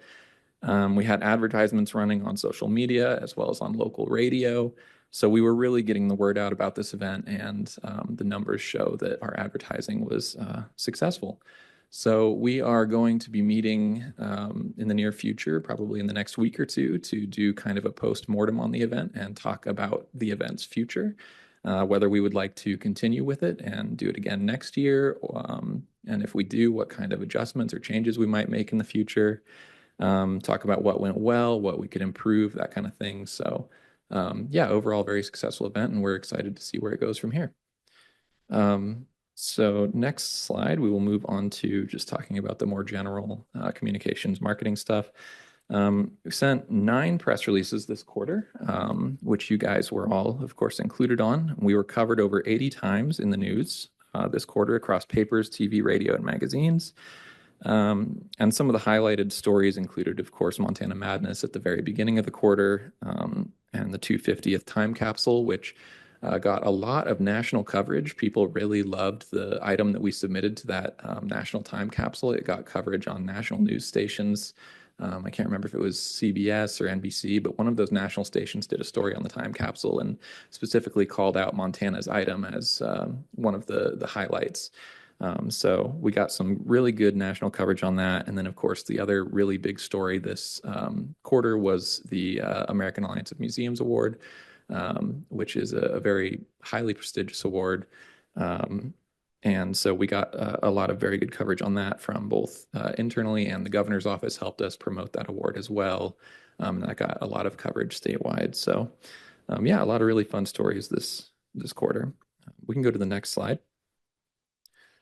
I believe that you guys should have gotten a social media handout in your packets that you can look at for a little more details if you're interested on how our social media performed this quarter.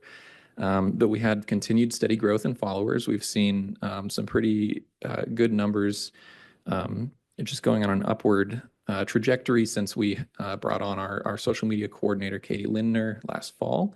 She's been doing excellent work, and so we've seen that reflected in the results that we're getting through social media in engagement and follower boosts. We had a huge boost in our reach and views this quarter, and I'm attributing that primarily to the ads that we're running, because those ads count towards that total. And so because we did a lot of paid ads, which I'll get into the details here in a minute, we did see an equivalent rise in traffic and views. But basically, it just means that we're getting in front of a much wider audience than we historically ever have. So some very good stuff there. Our highest performing content was the Columbia Gardens archival footage. Lots of people just really loved that on Facebook, reminiscing about Columbia Gardens and their childhood visits there. It was not something that was around when I was a kid, but this footage really did make me kind of wish that I'd been able to see it in very similar sentiments from people who were there as children, just wishing that it was still around. So that was a really fun one to monitor. And then on Instagram, we had a different video that was most popular. This was the ideation of Katie Lindner. Again, she wanted to do kind of a fun little PSA video about not using flash photography in the galleries. And I won't spoil it for you if you haven't seen it. You should go look it up. But our very own Ginny, who's not here with us today, got to play a flasher in the galleries. So that was a fun video.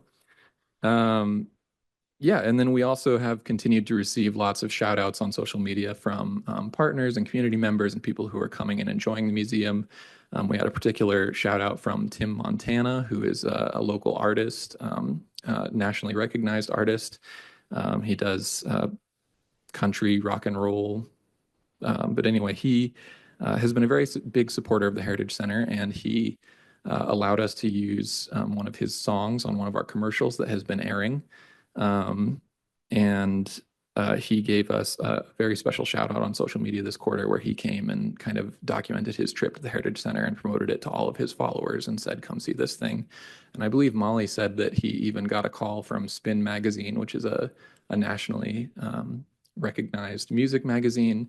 And they were asking him about the Heritage Center. So yeah, just more very, very good coverage. So we can move on to the next slide. As I said, yeah, we started ramping up our ad placements this quarter quite significantly. We had a lot of budget that we had to spend before the end of the fiscal year. And so we spent a lot of money across digital advertisements as well as TV and radio. We were broadcasting on Northern Broadcasting Network as well as Montana Radio Company, NBC Montana, various local affiliates throughout Western Montana. And we also did advertising in some magazines as well that are distributed throughout hotels throughout Montana that tourists frequent. So lots of increase in advertising and spend this quarter, and we've seen the results bear out, of course, very well with visitation numbers and feedback that we've gotten online. I'll talk a little bit later about the feedback surveys, but we do know that based on those surveys, people are seeing our ads and are coming to visit us based on the ads that they've been seeing. So very successful campaigns so far. We have 2 TV commercials that we've been running. One was shot by NBC Montana and one was done by us. And those are running in different networks, different places. I don't have any in the slideshow, but if you guys did want to see or hear any examples of our TV or radio ads, just let me know and I'd be happy to send you a link later.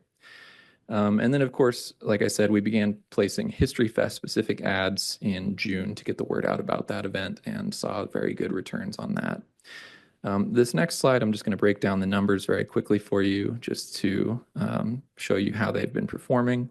So these are the numbers for our search and display ads on both Meta, which is Facebook and Instagram, and Google. To date, we have had over 9 million total impressions. So our ads have been viewed by people, our digital ads specifically, that's not including the billboards or anything else, but the digital ads specifically have been viewed over 9 million times, which has led to 122,000 clicks. And that's sending people directly to our website where they will learn more about how to visit and what they can see here. And our average click-through rate is 7.44%, which is well above national benchmarks. National benchmarks are about 1.5 to 3.5%. So we're performing significantly better than national benchmarks, and people are clicking our ads and learning more about us. So doing really well there. Next, I will talk about the website a little bit. So we've talked previously in these meetings about redesigning our website and where we are going with that. So we have a landing page that I think I showed you guys last time that we designed separately from the current website because the current website does not do a good job at capturing people's interest, especially when they're clicking on those ads. So we have this landing page that was developed specifically for advertising. And that page has continued to perform very strongly. We've had over 100,000 views on that page just this quarter alone. Which compares to about 150,000 on our main site. So we know that the landing page is getting a lot of traffic and interest. And then the new website we are still working on. We have settled on the design direction of the new site. And we are working with Gecko to finalize these new designs and new templates, and we should have those ready for you guys next time We're going to be meeting with them tomorrow, in fact, to take a look at these finalized templates. They've showed us the kind of shot across the bow of what the homepage is going to look like, which I'll show you guys in a second here.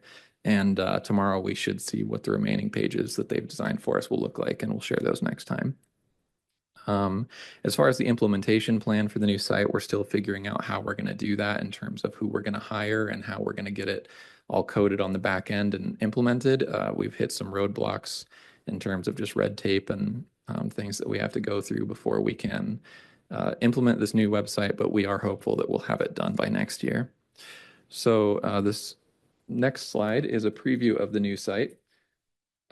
Here is the homepage, the new homepage. So it's very prominent. You can see the Montana We Love has a story to tell, and then we have 3 calls to action right there on the front page: plan your visit, museum info, and then cafe and gift shop. Across the top, we have our mega menus, and these are now organized differently than what we have on the current site. These are organized according to how we're assuming visitors are going to be thinking about the website and what they're going to be looking for, as opposed to right now what we have, which is organized by internal department structure. We also have on the secondary navigation at the top there, rentals, subscriptions, and shop, which are also will stay with you no matter where you go on the website. So we're pulling people into those extra sources of revenue, being the rentals, the magazine subscriptions, and of course our gift shop.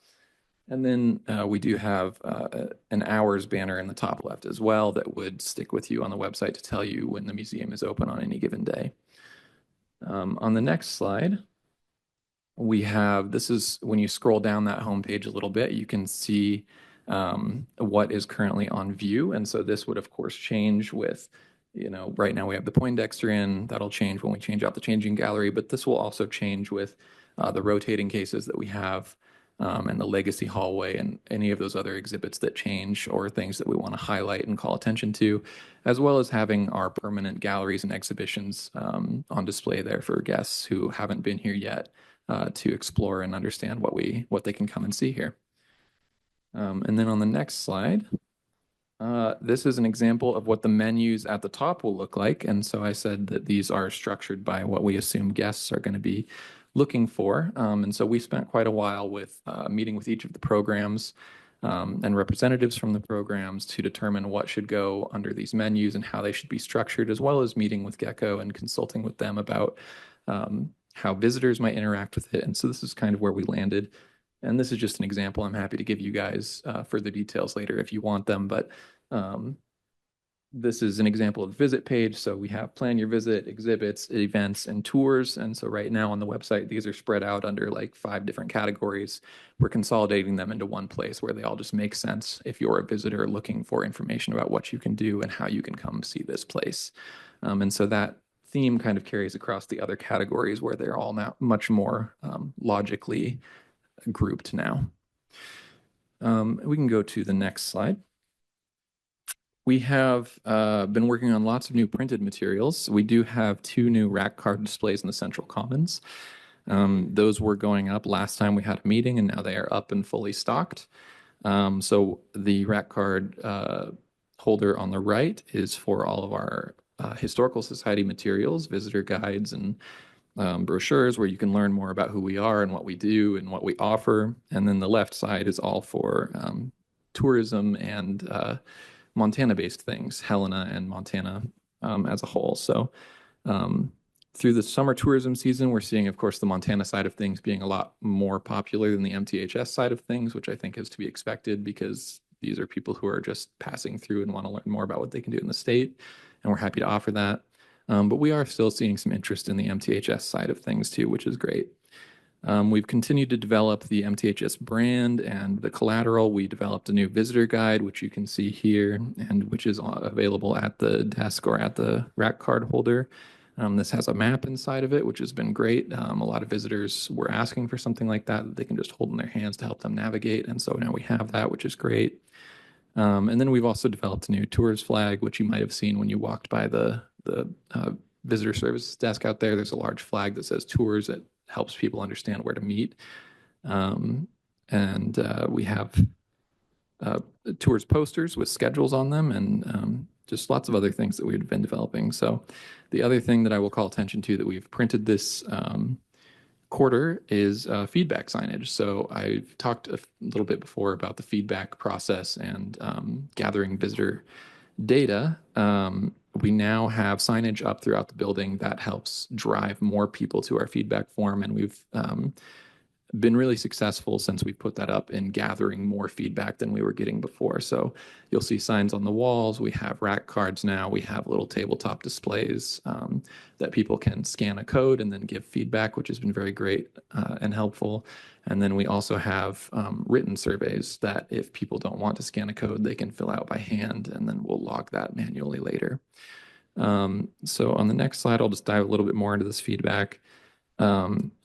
We have welcomed more than 100,000 visitors through our doors to date, which is really remarkable. And from those 100,000 visitors, we have seen very, very positive, overwhelmingly positive feedback. The scoring averages, as you can see on the slide here, satisfaction is overall a 9 out of 10. And how likely are you to recommend the Heritage Center to a friend is almost a 9.5 out of 10. There's a few other metrics that we ask about in terms of how would you rate the staff helpfulness, or your ability to find things, or the interpretive labels, things like that. And all of those categories have also scored about a 4.5 out of 5 stars. So feedback has been very, very positive. We do meet monthly to review our feedback. There's a core group of us who meet to look at that and address any areas of concern. There's, like fact checking and things like that go on. Of course, we just had a visitor who pointed out that we mislabeled the Yellowtail Dam as being on the Missouri River instead of the Bighorn River. So that's, as Amanda said, going on the punch list and will be something that we address. But that's what these forms are for, to help us understand visitor experience and see areas where we can improve. And so it's been really successful there. We've also had really good reviews online. So if you look at our Google reviews or TripAdvisor reviews, people have been very overwhelmingly positive there. And we've had some very, very kind things said about us. People calling us, the Smithsonian of the West, and, one of the best curated museums they've ever been to. So very, very good stuff that people have been saying. And then the final thing that I will go over with you guys on the next slide is merchandising. So we are working on a contract with Gecko, who is our marketing firm, who has been helping us with the website and the marketing plan that we have been executing this year, to create a new contract with them to do merchandise, which will be for sale in the store. We don't currently have a lot of branded merchandise in the store, and we know that visitors have been asking for it. And so we want to develop a line of merchandise that we can sell, that visitors can take home a piece of the Heritage Center with them, and also act as a little bit of an advertising opportunity for us. When people are walking around with a Heritage Center hat or a t-shirt or something, it might draw some more interest and drive more people here. So we met with the gift shop staff, and we identified shortfalls in their current product presence, as well as understanding what has been performing well. And we talked through that with Gecko to talk about initial concepts of what they might be developing. And we don't have any designs yet, but we will share those next time. The design that you're seeing on the screen here was done by our in-house graphic designer, Luke Duran, who is excellent and gave us a very good foundation for some ideas of what we might want to create. And we've provided these ideas to Gecko, but we have not seen the merchandise yet, but we are very hopeful that we will have that done by next time, and even have some stuff available for you guys to buy in the store when you're here. So that's all I've got, unless there's any questions. Any questions or comments? Yep, I had one. So that catchphrase that he said, one of the people that attended, Smithsonian of the West, is that something we can use in our advertising to draw? To me, that's a real, Absolutely. I want to go see if I heard that. Absolutely. Yeah. We have been compiling a list of all of those really positive things that people have been saying on social media and through reviews in the survey forms that we've been getting. And we're going to use those as part of the new website, especially, but also in marketing campaigns, just to, as visitor quotes. So, yeah. Okay. Anything else? Mary speaking. What is that? Yes, Oh, it's the mammoth that's skull that you see right when you Oh, come into gotcha. Homeland. Yeah. All right, okay. Yes. Couple more things. All right, regarding promotional event type thing, Norma, could you get a hold of Clint Eastwood? No, didn't happen.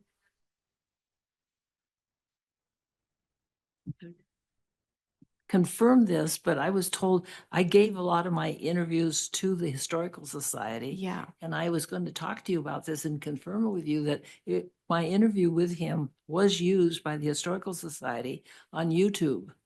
And I was told that it received 1 million hits. Yes, that is correct. Yeah, Yes. we did. We do have your interviews, and we did post that one in January, and it went viral with nearly 1 million views Isn't that on amazing? social media, and It's amazing. it was I a tell you, huge hit. That was done in 1970s in Great Falls when he was in Great Falls to make Thunderbolt and Lightfoot. And he was in his 40s then. And boy, did he look good. And he made my day, And we did the interview. It was only 5 minutes long. And we did it in Hussman's Pool Hall, which is no longer in existence, right on Central Avenue. And he was at his best and at his peak then. And he had his whole family with him, his wife at the time, and his 2 children. His son is now in Hollywood as a star. But that was a thrill. So there is potential of coming to the Historical Society with your tapes. We did look into that, Mary, and we got so far, but we decided to ultimately just wait until possibly next year's History Fest to invite him. It sounds like he's, of course, in his 90s now.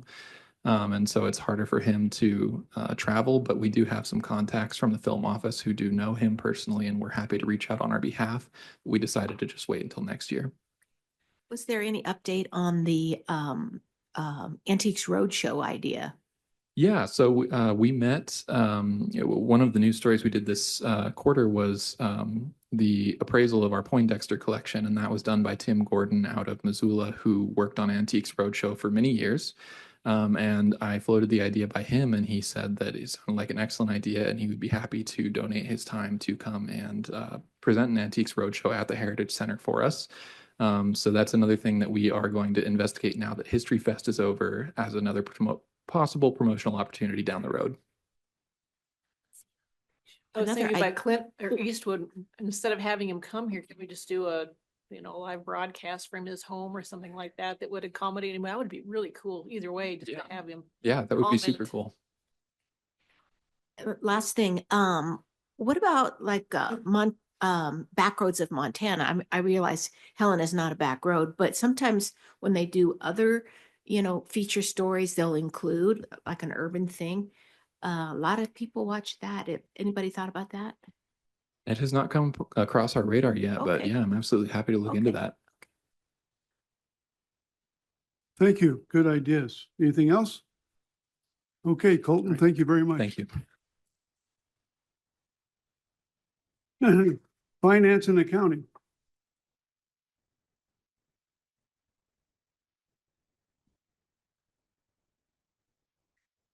Hi, everyone. Board members, it's nice to see you. And today I get to talk about something that is not numbers, although I will be highlighting some positive numbers at the end of the report about the gift shop.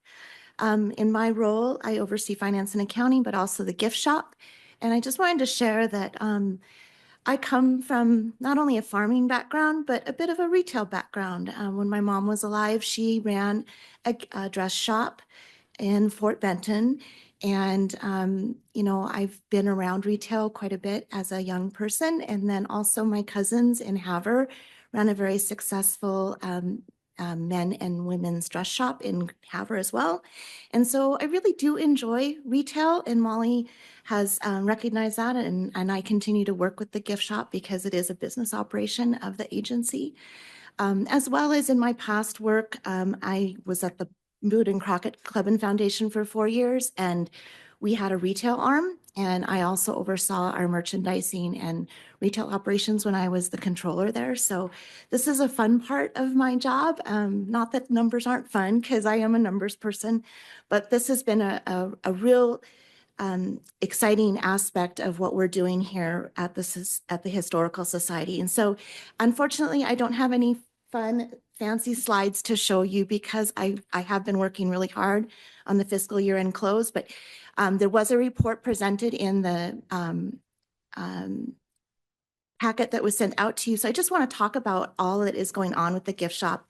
As previously mentioned, we are now currently fully staffed with the 6 staff now in the gift shop because we have hired Bitsy and Darcy. Darcy's first day was Wednesday, July 8th, and Bitsy's first day with us was on Monday, July 13th. And they're a very welcome addition to the staff. With their time there, they're typically going to be working on the Saturdays and Sundays, but you can catch Darcy on Tuesdays working in the gift shop, and Bitsy is going to be in on Wednesdays. And so, as mentioned earlier, once we get everybody trained up and comfortable, we are going to extend hours on Sundays from 10 a.m. to 5 p.m. And I do believe Allie said that we're going to start those new hours the first week of August. So really looking forward to that and having being able to provide those gift shop hours to our visitors in conjunction with the regular operating hours of the museum. So Allie and Becca, Allie Arnold is our gift shop manager and Becca Jones is our assistant gift shop manager. And they've really done a great job working as a team along with the full-time staff and now our new assistant part-time staff to build up a brand new shopping experience for our local people and visitors alike. From the interior design of the fixtures and layout to the launch of the new and improved online store, the staff is proud of the hard work and they're really enjoying having the opportunity to share all of this with everyone. And while the work is always evolving, the gift shop is excited to grow into its new space and perfect the guest experience with our guests that come to the Historical Society. So in conjunction with moving into the new space, we also launched and implemented a brand new point of sale system called Lightspeed. Lightspeed has vastly improved our agency's ability to accurately manage inventory and better follow our sales trends. And with a more robust reporting system, it's allowed myself and the staff to keep better track of the overall increase of the day-to-day business. And what goes out must come in. And so that means that we're constantly creating new items in the system and we're ordering and receiving and pricing and stocking and ordering again. So Lightspeed has been a great tool for improving our customer experience as well. And the more streamlined user interface has sped up transactions for the gift shop, and it's creating a quick and accurate checkout process. I'll mention as well, we're in the process as the agency to go out for RFP for a customer relationship management system, a CRM. And once that CRM is procured, then this Lightspeed system will integrate with that. But we were able to work together within the agency to procure the Lightspeed aspect first, and then that will integrate into our CRM seamlessly. I know Sue and I are going to be working really hard on that to integrate it seamlessly in the future. So one of the main goals of the gift shop is to proudly support Montana's small business economy and connect our guests with with locally procured items while creating a memorable experience for their visit to the Montana Heritage Center. We really value authenticity in our procurement practices. So we work to ensure that our vendors are genuine, that they're creating a small town feel that Montana is best known for. We've been working really hard to keep up with our new normal as we inhabit our new space here in the building. With the expanded space comes the need for a more complex inventory. We've found many avenues to build vendor relationships. And so from the annual Made in Montana trade show, which I accompanied the staff to attend, to visiting powwows across the state and seeking out new artists through Facebook groups, as well as word of mouth from current vendors and employees, we are building the vendors that are supplying inventory into the gift shop. So fostering these connections has quickly become a favorite part of the work that the gift shop does. And I just wanted to, I won't go through the whole list, but some of the new Montana vendors that we've been able to add to the gift shop since we reopened in the Heritage Center are just super notable. And I really encourage all of you to please take a moment if you can after the meeting, before you go home today, walk through and check out some of the neat gifts that we have in the gift shop. And if anything, even if you're not willing, you're not in a mode of shopping today, just to take notes so that maybe you can tell your friends or family about some of the neat things that we have to offer. But, we have tote bags and fun stickers from the Coin Laundry. Hops Press is out of Pony, Montana. They do wildlife web, and they have ecology. It's an ecology strategy game. Wild West Chocolate is a healthier, no cane sugar added chocolate company that is out of Missoula, and we're selling some of their treats. The Montana Gems and Sapphire Jewelry out of Phillipsburg. There's that woman, the creator there, Anna, has created approachably priced local sapphire and garnet jewelry that we sell in the gift shop.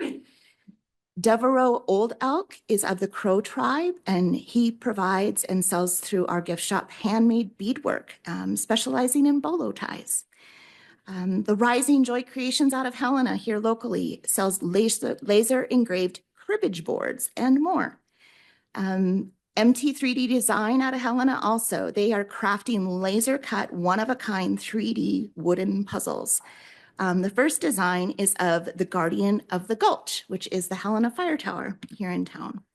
Wild Joy Creative out of Bozeman has do-it-yourself embroidery kits and jewelry that we sell in the gift shop. And Hyalite and Company out of Bozeman has these amazing perfume oils that we're selling in the gift shop. So those are just some examples of some of the new products we've brought in just in the last 6 months. Also talking about branded merchandise, and Colton alluded to this and talked about it. We're currently working with Gecko to develop a unique designs for custom items, and the shared MTHS goal between the gift shop and public relations department is to create items that will represent place.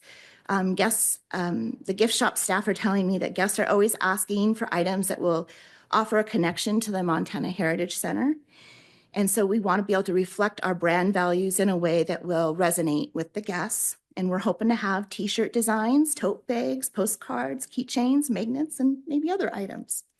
So, but last but not least, since I'm a numbers girl, I still get to talk about some numbers, is the financial growth. So exceeding our expectations, the first 7 months in the Montana Heritage Center has seen some impressive revenue growth. A new, larger location, and that new feeling has been a contributing factor.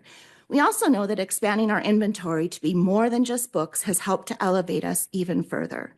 For many of you, if you do know where our former gift shop had been years ago when we were open, we always had some merchandise, but since Allie and her team have taken over, we've really worked hard to expand our merchandise options to provide more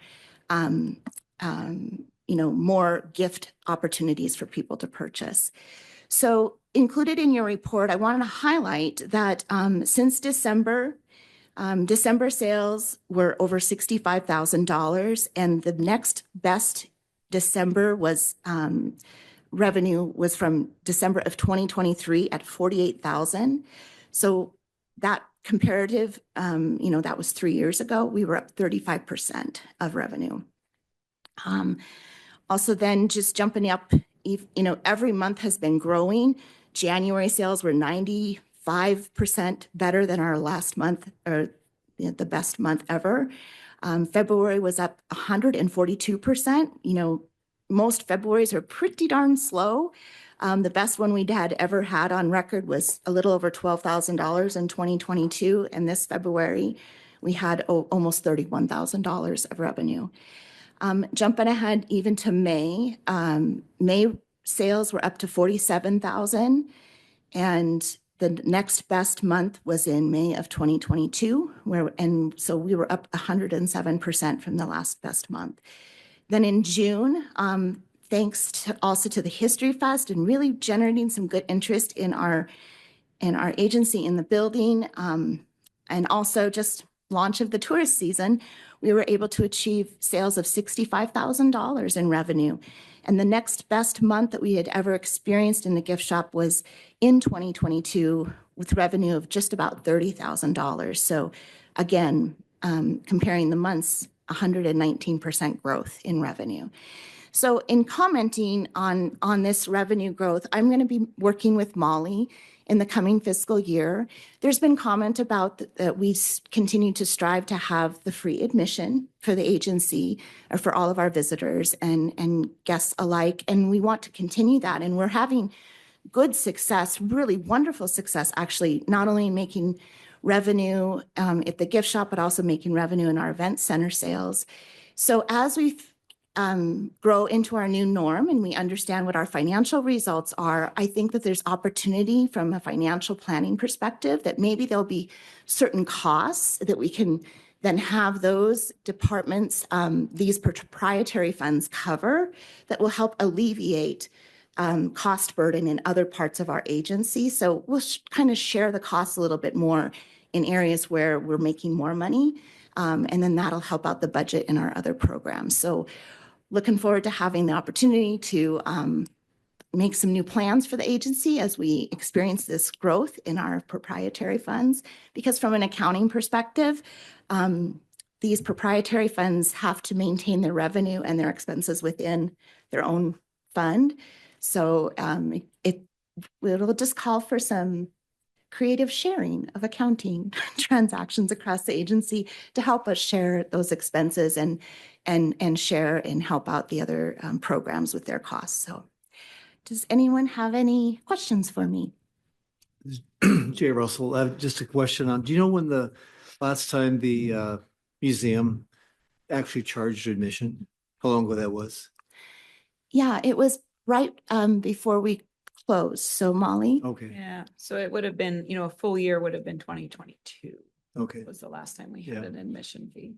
I think that's probably a part of it too, is that people aren't paying an admission fee. They feel more free to spend in the store. That might be. Yeah. And I looked through those revenue figures before the meeting, and that's very impressive. The increases are phenomenal, and the store is fantastic. I've been through there a couple of times and purchased things, and just it's one of the best stores I've ever seen. And you've got such a great variety and selection of merchandise. So good work. Thank you. Yeah, it's been a good collaborative effort. Yes. I would just add to that, the staff has been amazing. And because of their diligence and what you said about the Montana-made products, the sailors aboard the USS Montana, when they get halfway through the mission that we don't know where or when it is, but they're out of touch, they will have boxes that include many items that were purchased through the store from Montana, and I think they'll be very pleased. So that's awesome. Thank you. Anybody else? Well, thank you, Emily. Thank you.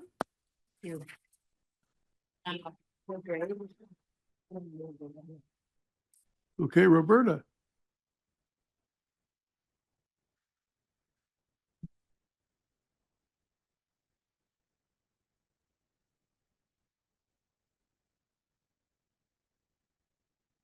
Push the button. There we go. Hello. So I'm going to start today with some troubling news and then move to some really great things that are happening in the library and archives. We have continued to have issues with our nitrate vault that was purchased and installed during the renovation of the building. And this week we hit a critical point with temperature and humidity. And so we are working through that right now. We have a technician on site, and hopefully I'm hoping he has some magic in his bag of tricks that he brought with him to help us reduce the humidity in particular.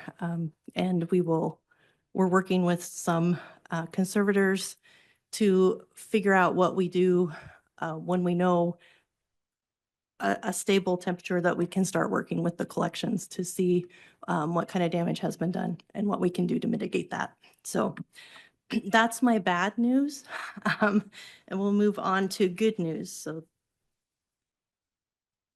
we had a call from the FBI a month or so ago, and he had located Nancy Russell telegram that had been stolen from us and was sold on eBay. And the gentleman who had purchased it was ready to give it back to us and he couldn't find it. And he is a collector of Charlie Russell paper, or non-art, like non-physical art. So he has books, he has letters, he has all kinds of small things. And so he offered to open up his office and his home to some of our staff. So I had 2 staff members, Rich Arstead and Dave Calamaria, who traveled to Colorado and went through his collection in his office and his home library.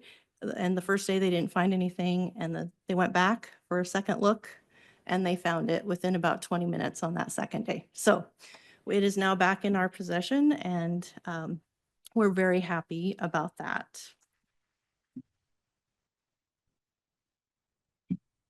On the next slide, so we have, the reference room has been open since March, and in that time, can't see it very well, but we have 400, we had 459 people. I think Molly had a little bit higher number because there's some interactions with staff directly that get counted, but we've had 459 people in the reference room itself.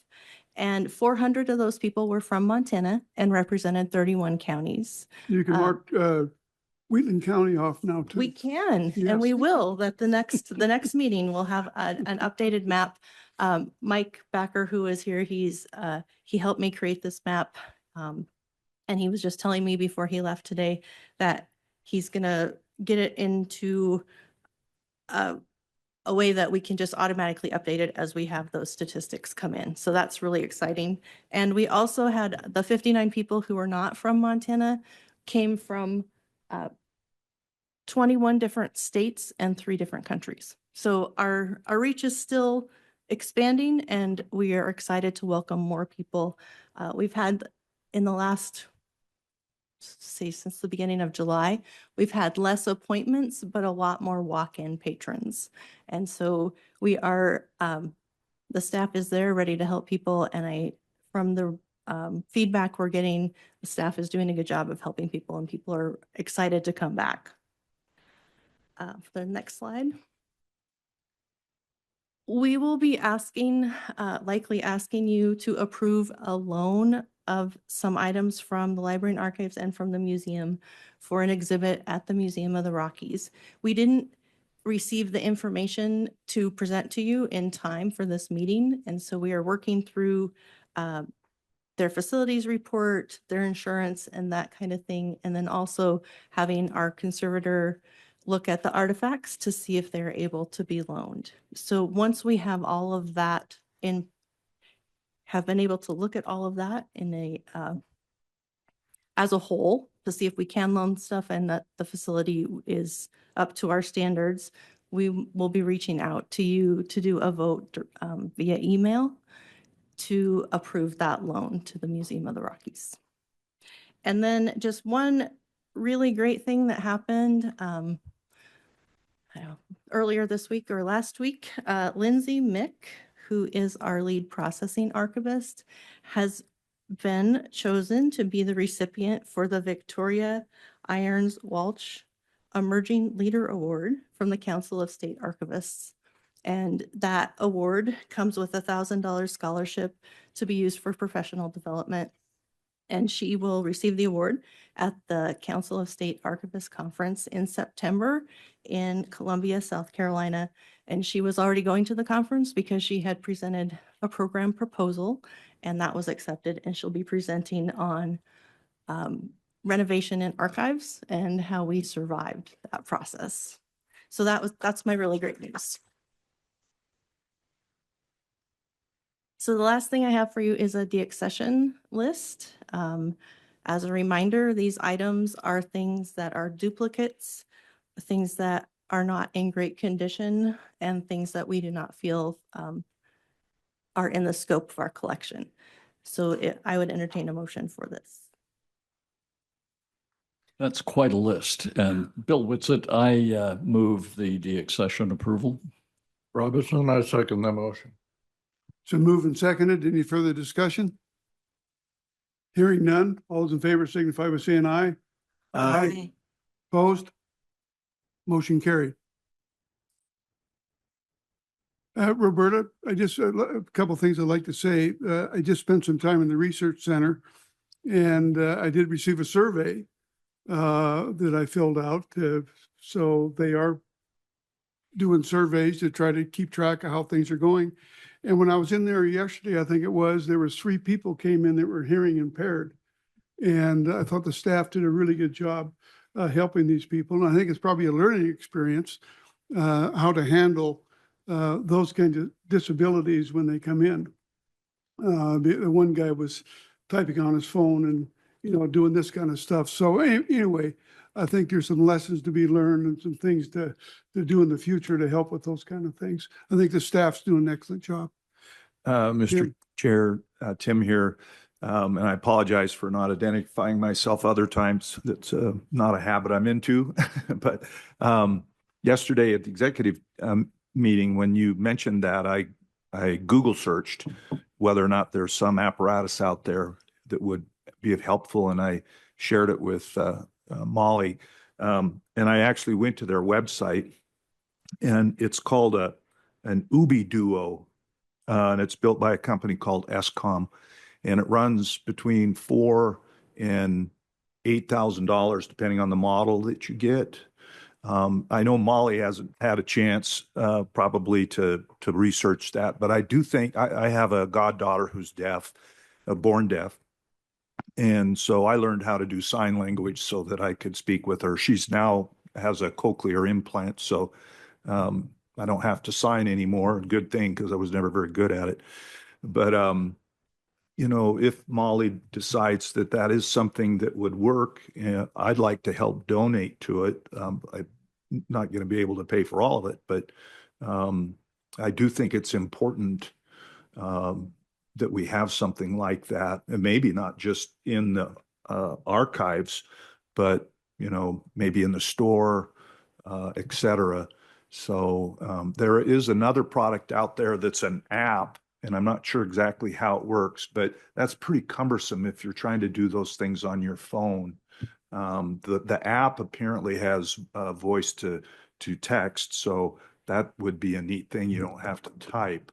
But I do think we ought to look into that. And I appreciate you bringing that up, Bill, because, you know, we're blessed to have a hearing. My mind's going, by the way. My wife reminds me. Anyway, I think it is something we better look into. Okay, thank you, Tim. Thank you, Roberta. That is something that yesterday Dan, the library manager and I did talk about at the end of the day, is what kind of services can we offer. We are a part of the Montana Relay system right now. All of the staff have been trained on how to recognize relay phone calls. And so we do have that. We appear on the Montana Relay website, that we do have staff trained in that way. So just something that we are looking into, and I appreciate that. Okay, thanks, Roberta. Okay, museum program, Amanda.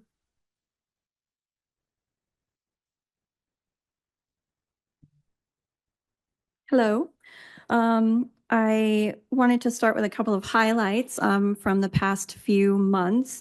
In addition to our regular work of processing collections and working on our next exhibits, I wanted to share that, as Colton mentioned earlier, Aaron Jensen and I, first of all, presented a session titled Creating Enduring Partnerships with Sovereign Nations at the American Alliance of Museums annual conference in Philadelphia in May.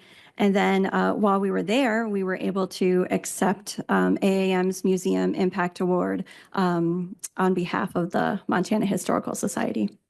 And so I just wanted to read a little bit about what the award means, how they kind of describe it. So AAM describes it as an award that highlights important and noteworthy work that is driving impact and making a difference both internally and through museum workplace culture, programs, and policies, and externally through engagement with museum audiences and communities. The work of awardees serves as a learning opportunity and inspiration to others in the field. And it's given to organizations. Organizations is one category. They give it to individuals as well. And I think one or two other categories. But it's given to organizations that demonstrate sustained and measurable support for advancing museum impact in the community or for the museum field across all areas of their structure, internally and externally. And, I'll say that while we were there accepting the award, they were very clear in telling us that this crop of nominations was I think they had like over 400 nominations, and I think there were maybe 5 or 6 that they gave to organizations and said, so they said that we were really the cream of the crop, and based on the numbers, I think we can believe them. So I just wanted to share that. And of course, I just want to say too, we were accepting it as, on behalf of the entire organization and the staff and all of the people who have worked, on this project over the past 6 years. The next thing is another fun thing. During History Fest in June, as Colton also mentioned, we had an event to honor the Tribal Stakeholders Group, where Smokey and Darnell Rides at the Door performed a blessing for everyone, and we gifted each stakeholder with a Pendleton blanket as a thank you for all of their hard work over the past 6 years. That was followed by a community feed where we served bison and had the Magpie Singers performing, and we also hosted an Indigenous art market in the Central Commons. So just a few photos from that day. And then finally, I wanted to talk about an upcoming project that we need to work on, which is highway storage.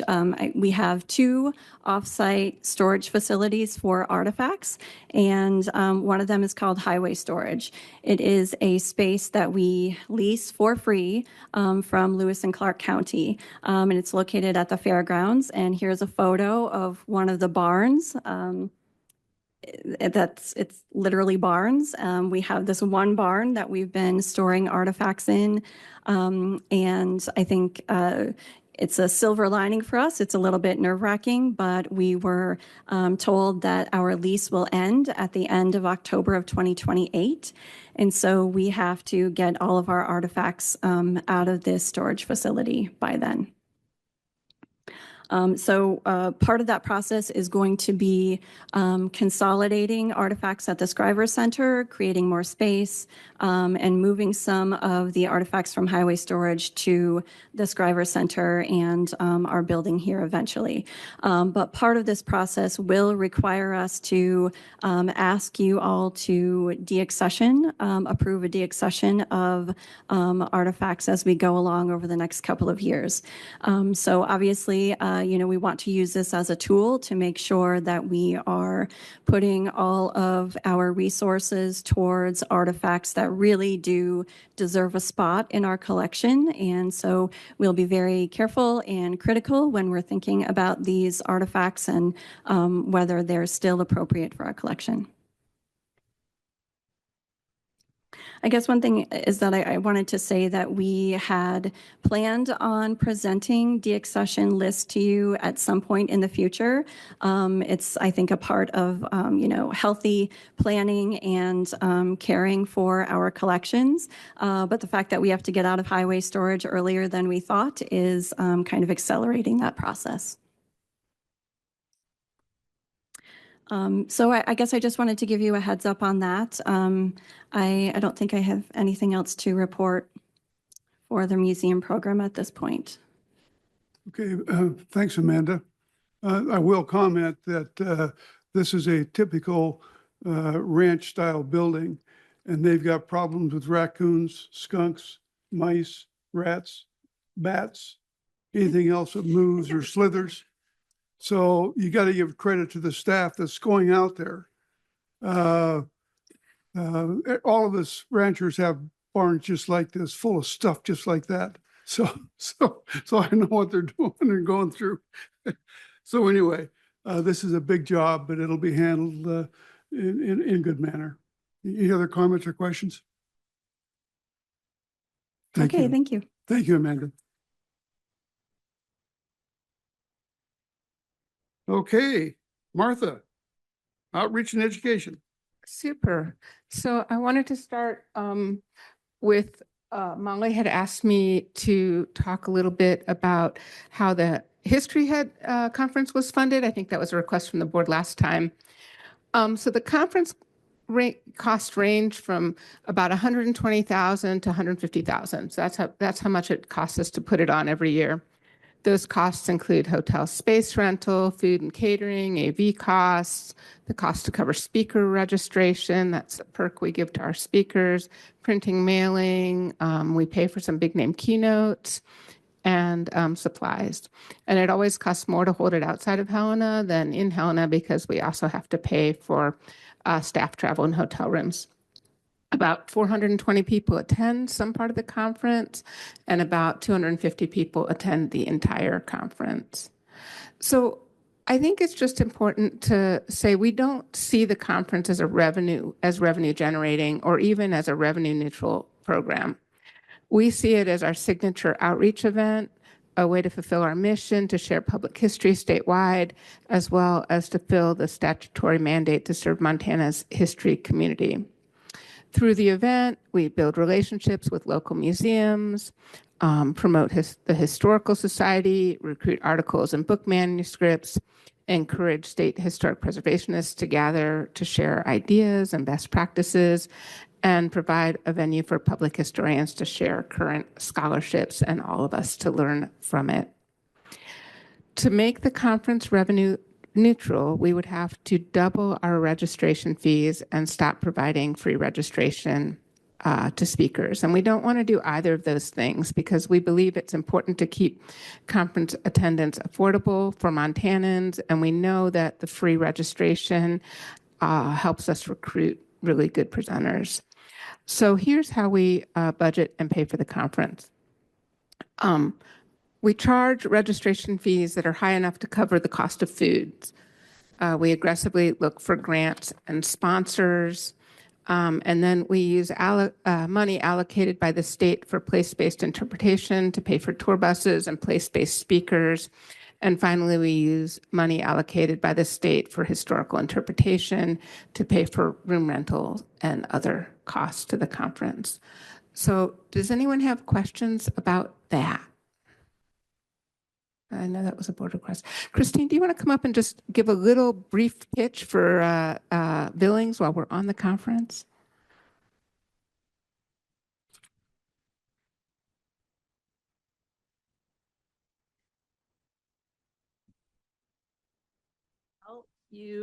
Everyone should already have this in their mailbox for over a week now, I hope. If you didn't, I have plenty of these in a box at the back. Darby's got a bunch back there. And I'll leave some maybe with Martha if you want to pick up larger quantities after the board meeting, if you want to take them back to your local museum or give them out to your friends or other people you might want to distribute to them. I have plenty. So, but I am really excited about this conference. Registration, the online registration opened on Monday. Thank you, Bill, for registering. And yeah, you got to get there early for the tours. If you want to get on those tours, there's some that are, I'm going to talk really quick, some that are already full or getting full. But we do already have 100 people registered, and we'll probably get up to 300 or 400 again this year. Again, that's September 24th through the 26th. Our conference committee has been awesome, and our fantastic partners at the Western Heritage Center have helped us put together what I think is one of the best and largest selection of tours, workshops, and lectures that we've ever had. And the diversity of topics is amazing, as you'll see from reading the program. But just like by the numbers, we've got 5 workshops, including one on sugar beets, which I think is going to be really interesting and fun. And they're going to do a tasting of different sugar beet delicacies, which, you don't usually associate those two together, but I'm really curious about what the tasting is going to be like. We've got 17 bus, walking, and building tours. The Bighorn Battlefield Tour is already nearly full. I think there's a few seats left on that. And one of the, we have 2 Moss Mansion behind the scenes tours, and one of those is full. The Made in Montana tour is going to be amazing. It's got an agricultural history focus this year. And that's put on by the Huntley Museum, so they know their stuff. It's going to be great. We've got the Indigenous History Tour to Pictograph Caves and Chief Plentycoo State Park, which includes a tour of their curatorial vault, which contains Chief Plentycoo's personal items. It's really a treat to see that. Our friends at the Western Heritage Center are leading 6 walking tours over the 3 days, and they're also hosting, along with our partner Preserve Montana, they're hosting the first ever Hidden Billings, where they'll have a dozen historic buildings open to the public that aren't generally open to the public. So some real hidden gems there to get inside and see that you don't normally get to just walk right into. We've also got 2 e-bike tours, a 14-mile Billings history bike tour, which if you have a e-bike or if you want to try out an e-bike that comes with the tour, that's going to be really fun to ride around along the rims of Billings, really fun. And then sandwiched in between all of that, we've got 19 lecture and panel sessions from about 40 speakers who are experts on their Montana history topics that all are aimed at bringing to light new topics in Billings and Eastern Montana history. And our keynotes, I got to say, I'm really excited about the keynotes. We've got Mike Nelson, the mayor of Billings, and the former mayor Bill Cole kicking off the conference, talking about preservation and preserving history in Billings. We've got Paul Hedren, excellent, amazing historian of the Indian Wars and the Bighorn battlefield, really timely with the anniversary this year. And Mary Jane Bradbury will be in person as Evelyn Cameron, talking about the wonderful photography that Evelyn did.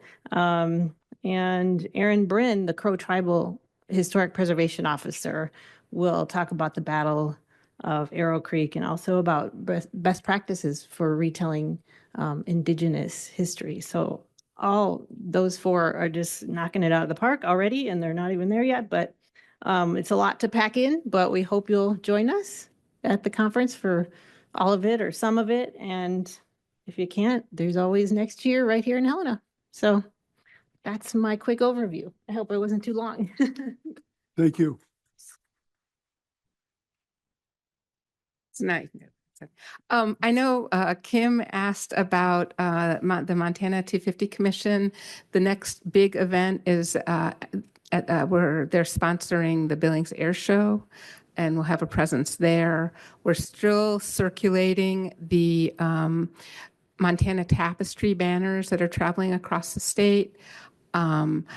They're also paid to recreate our Native Warriors exhibit. That is right now on display at the Fort Peck Tribal headquarters, and then I think goes to Blackfeet Country, I think the library there, and then down to Three Chiefs Cultural Center. So that's also traveling around the state. So these banners, and then of course the state park banners are up in a number of state parks talking about what Montana was like in 1776. And then the other really big piece of work that our staff is doing is grant tracking. So getting in grant reports and making sure that all the projects are getting done well and on time and on budget. So that's the majority of the staff work that's happening right now. Gallery of Outstanding Montanans. I didn't realize this one was next. I just wanted to let you know that the selection committee met and have chosen 10 outstanding Montanans to be inducted. During legislative year, we do an induction ceremony that brings 2 people on board.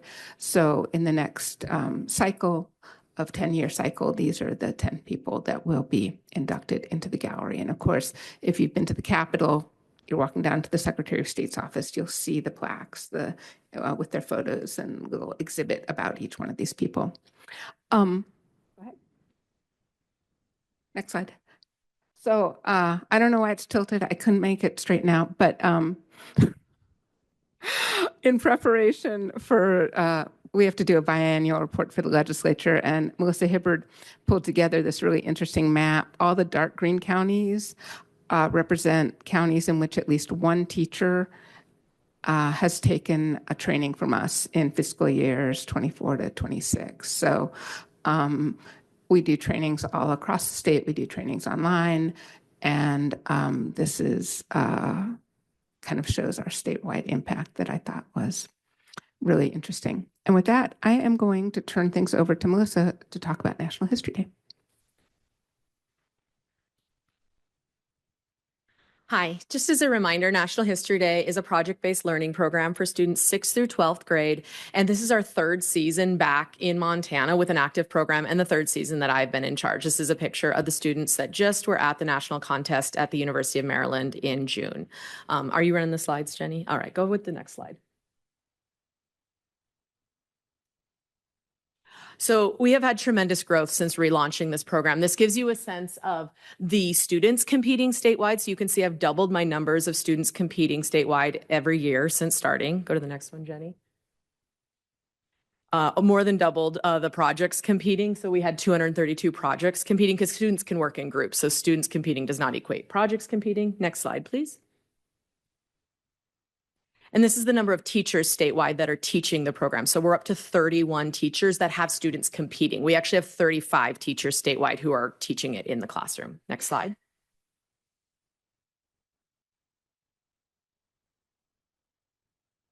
Next slide.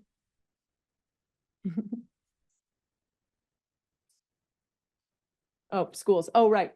Yeah. So, and then we're up to 23 schools, and that includes class A, B, C schools, one-room schoolhouses, and small rural schools. There are no AA schools currently participating. All right, next one. So this is the number of counties that we reached in the first year, and the next two slides will show you how our growth has expanded statewide over the last two seasons.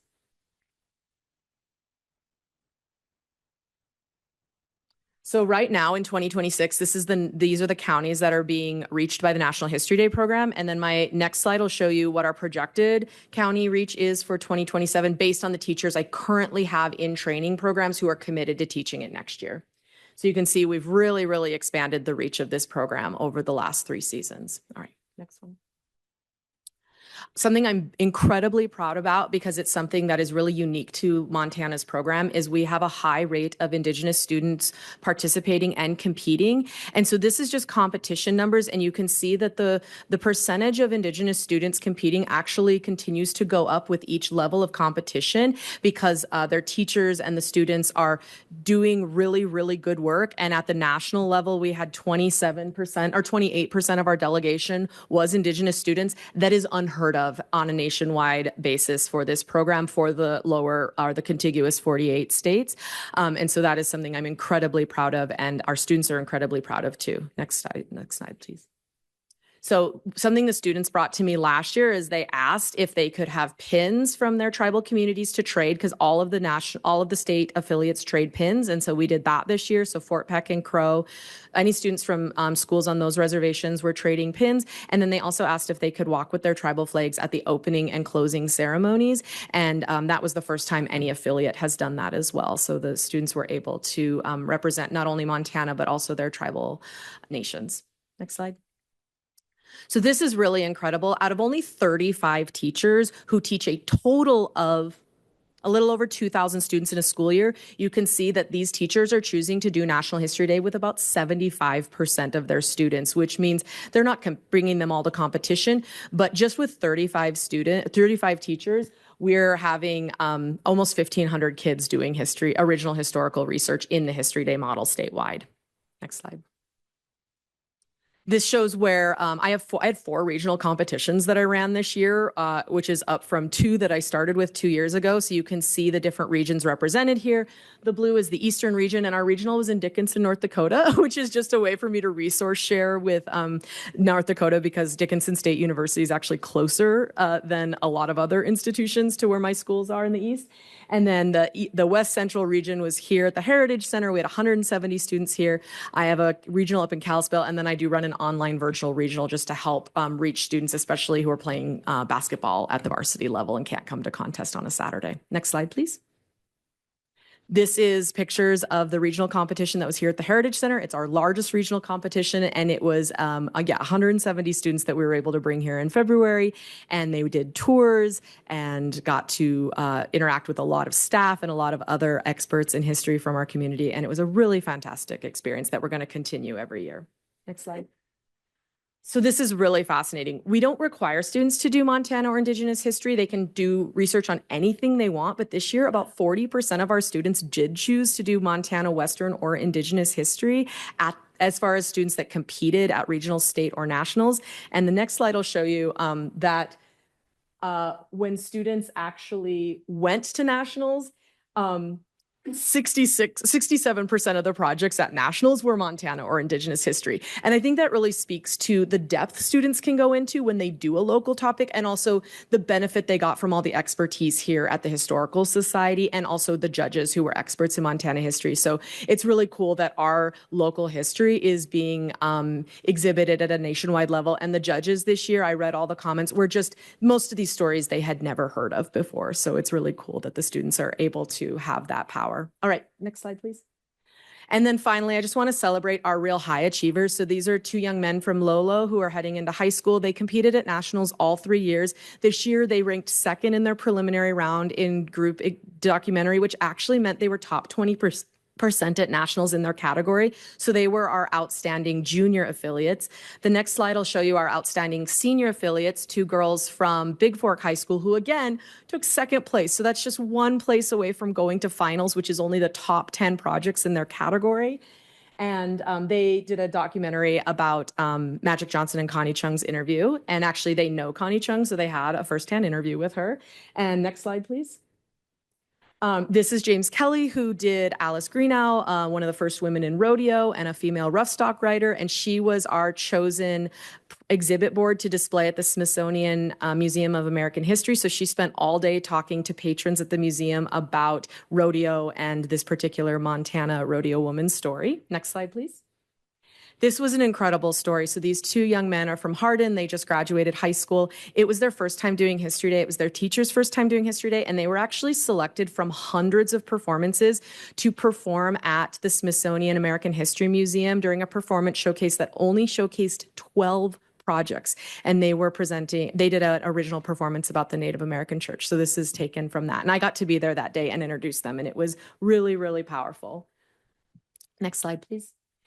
We had actually had 2 performances in the performance showcase. This is Thomas Johnson, Mark Johnson's son, and he presented about the Wobblies organizing around World War I. And so, yeah, Montana had 2 performers out of 12 in the performance showcase, which has never happened before. Next slide, please.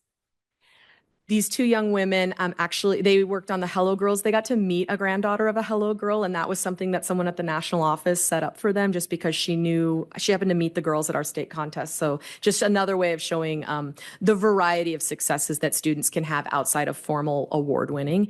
And then my final slide. This is Ella Cooney, who I think might be from your community. Are you from? Yep. So Ella is one of our shining stars. She just graduated high school and she actually won. So first of all, she was 3rd in her round, so top 30% of projects, and she won a special prize for the history of agriculture and rural life. This is only maybe the 2nd time in at least 10 years, if not longer, that any Montana project has won a special prize at nationals. So really, really incredible accomplishment. And this was her first time doing History Day as well. And I think that might be the end. I think I just have a fun picture. Yep, this is just the kids at the opening ceremony getting to cheer when our state was called. All right, thank you. And any questions, I'm happy to answer. Thank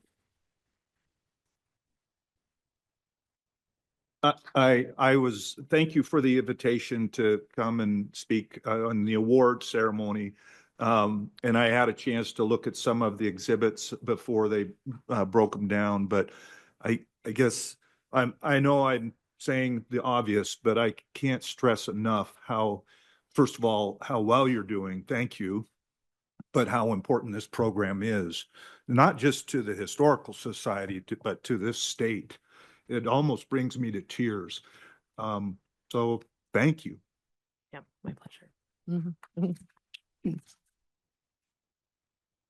I would add that Molly and I both served as judges in Bozeman, and others did as well. And it's just amazing the excitement and the quality of the work these kids are doing. Well, good morning. It's still morning. Welcome to Helena, everyone. I'm Darby Bramble. I'm the Museum Education Officer, and I get to talk about tours and field trips. In many ways, it's that opportunity to be able to welcome people to this world-class facility, create relationships, listen to their own stories, and have this opportunity to interpret this world-class facility. You'll see behind me, we do operate sort of these two different but very similar programs in that we provide tours and field trips for people of all ages. So if we want to go first to tours, I'll mention that my tour staff is such a dynamic group. We have 3 part-time permanent staff. One is Leah, who is behind me, Leah Tietz, who is our scheduler, but also provides tours. We also have right now 4 seasonal intermittent staff that provide tours, and we are offering tours of the Heritage Center, diverse opportunities for people to explore the whole facility, the Homeland Gallery. We're doing tours of the Charlie Russell Gallery and even our Changing Gallery. We're getting people to see that Poindexter. And so for all those tours, we're welcoming people from Montana, travelers from across the state. We're also hosting folks, uniquely commercial tours are growing where we host people at the Montana Capitol. We're getting them here at the Heritage Center on bus tours. Uniquely, we are partnering with our agencies here in Helena and nonprofits all across the state to offer tours to their participants. One unique partnership has been with the Department of Commerce. We've hosted the consuls from the United Kingdom, from Taiwan, from Korea, from Israel, and our sister state in China. So it's very unique to have these international guests on our tours. So we've been very busy in this capacity, but we also are providing tours or field trips. And that's the next slide. And so, as you've heard, we have hosted thousands of school kids through our space from 35 counties. And I'd love to visit with you at lunch, those anecdotes of when school kids come in and their eyes are wide because this is their place, their stories, and to see them reflect on the people that they recognize, and especially in the Homeland Gallery. So we're seeing these neat connections. I had one girl from Browning watch a video and she said, "That's my cousin." And as she was leaving, she said, "I like this gallery." So I love this museum. This is a reflection we get from a lot of our students. We are seeing some great responses from teachers as well, recognizing that these visits are supporting the curriculum in the schools. That's highlighting the work they're doing back home. And we see them going back to those home spaces and talking about how we have to come back next year. And the next slide speaks to that opportunity to provide grants to our participants here. This last year, we were able to roll out a full $85,000 worth of grants to communities across the state, and we've saw great success. Of our grantees, we're seeing a change in attitudes. We're seeing students say, "Oh, I kind of am more interested in history than when I started," and even a change in knowledge. And as many of you were able to join us during the History Fest for our gala, we do have a remarkable video that our one and only Colton has put together that really highlights the value and importance of this project. And if we could press play, please, Molly.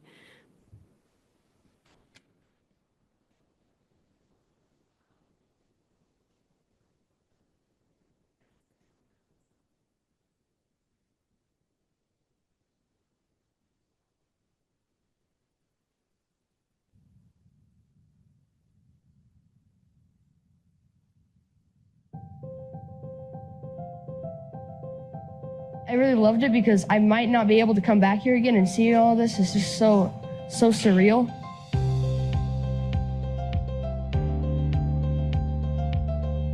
The Montana History and Civics Education Endowment was set up to provide free and reduced cost field trips to schools and homeschool groups across the state of Montana, no matter where they live and what kind of school it is, so that they can learn about the history of their home and they can learn about state government, so they're better stewards of our state. In many ways, we act as a conduit for the teachers to be able to allow that studies that they've been doing in their classroom to be able to have manifest itself here at the state capitol and in the Heritage Center. It just takes so much pressure off of us as teachers to be able to have these funds to help pay for transportation and hotels and meals, all of it. It is such a huge help. It offers students and teachers who might not normally consider a visit to Helena the opportunity to stay here. We're hosting students from as far away as Sydney, Eureka, and a lot of those communities scattered in between. We've hosted one-room schoolhouses, we've hosted Hutterite colonies, Mennonite communities, we have public and private schools coming to the Montana Heritage Center and immersing themselves into the exhibits.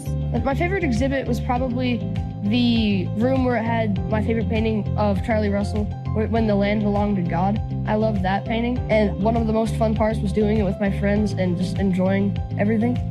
I think that every kid in Montana should have a chance to experience this because it's part of our history, and to learn from our history means to grow into the future. And I think that's a really important part of being a person. I loved how the kids would look at something that they've seen in class and then look back at me like, oh, you know, there it is. There's Laugh Kills Lonesome, or there's Bronx to Breakfast. And I hope that every school would be able to come to Helena and bring their students.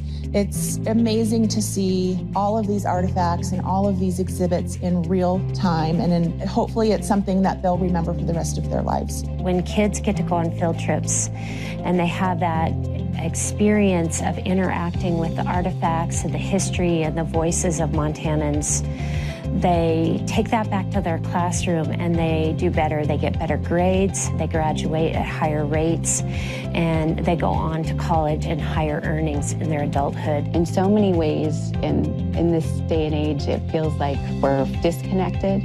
This is a unique way to connect all students in Montana to this experience and connect them to each other, connect them to their shared stories of place. And so when you are supporting this program, you are helping to build the next generation of Montanans who are thoughtful and engaged and curious, and that understand we are one big main street and very much connected to one another, and our stories are interwoven together.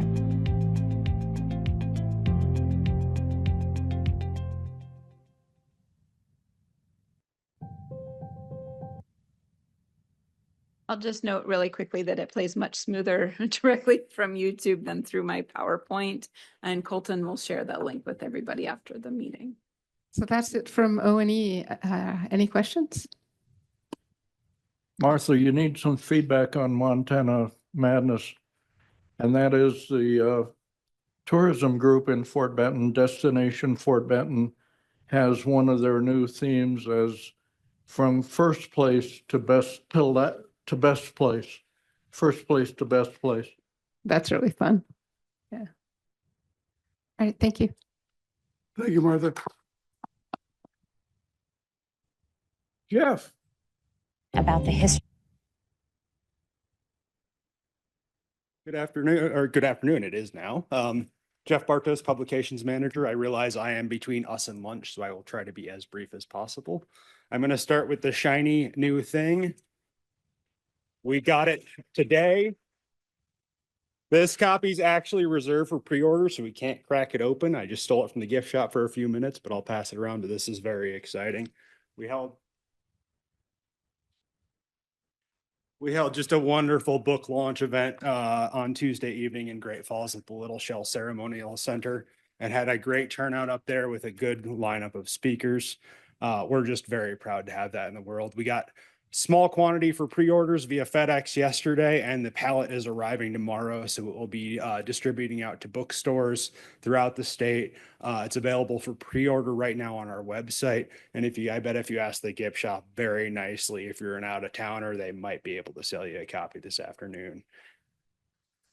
$59.95 for retail. It's a very affordable price for the production quality, and it's just beautiful. So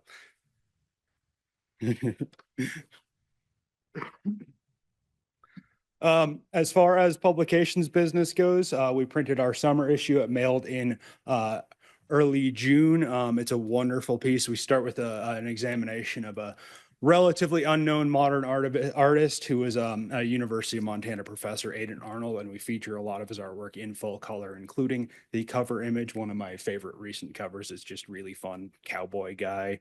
And then we had a photo essay by Tempe Javits that was a photographic essay from Jessamine Spear Johnson's photography of the 50th anniversary celebration of the Battle of Little Bighorn. Really unique photos in a really unique way to commemorate the 150th anniversary of that battle. And then we followed it with Jeff Guy's examination of the American Protective Association riots in Butte in 1894. I thought that just turned out wonderfully, a really stunning piece, a really complicated and messy piece. And then we previewed our new commentary series that we've kicked off, Commentaries on the Modern West. We've been getting a lot of great feedback and also submissions to this, even though this past issue was our first commentary in this theme. This was by Mark Fiji and Todd Wilkinson. It's a Whose Montana Is It? Searching for the Spirit of a State in a Time of Rapid Change. And then we also dusted off an old feature, Montana Medley. We're bringing that back. It's more arts, culture, literature. And we got Ken Egan to write a piece that's the reflection on the 50th anniversary of A River Runs Through It. And also we had our Traveler was the Alta Ranger Station, and On the Job discussed the work of the 250th Commission. We're in production for our autumn issue. We're featuring a piece on a group of wealthy Easterners who came out to Priest Lake in North Idaho to hunt and fish for a month, and just how it was very much an epitome of the time, but also of the changes, because they came by rail, which just opened up the American West to tourism and settlement and just dramatically changed it. So that is a really great piece. It's illustrating wonderfully with photos from the expedition itself. We have a history of the Black Infantry regiments that garrisoned Fort Missoula between 1888 and 1905. Most of the attention's paid to the 6-week Bicycle Corps, but that's really just a small part of the overall story. And the author here did some really great research, and we're showing some wonderful photography to go along with it, and just treating these brave infantrymen as the humans they were in their full humanity, while realizing that the contemporary racial attitudes in the United States relegated them to the margins. We follow that with our emerging scholar winner, Lauren Tecca. She wrote on the national anti-Mormon debates and its effects on Idaho territorial politics. So it's kind of an Idaho themed issue, but I think it's really great. We are the magazine of Western history, so we can do that. And then we conclude with it's part of the Commentaries on the Modern West series. We commissioned a roundtable of authors and writers and historians to discuss Amy Gamerman's recent book, The Crazies. She's included in the roundtable as well.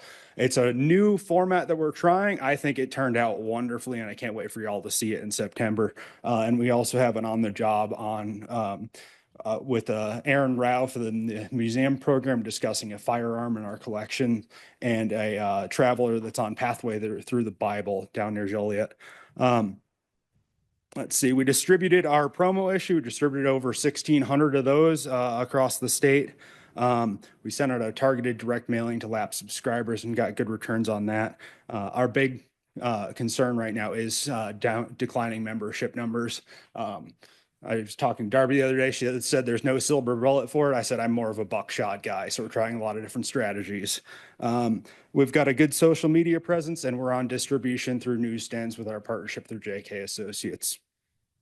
As far as the press goes, again, the big news is what Kim is holding in his hand right now. We're just really proud to have that thing going out into the world.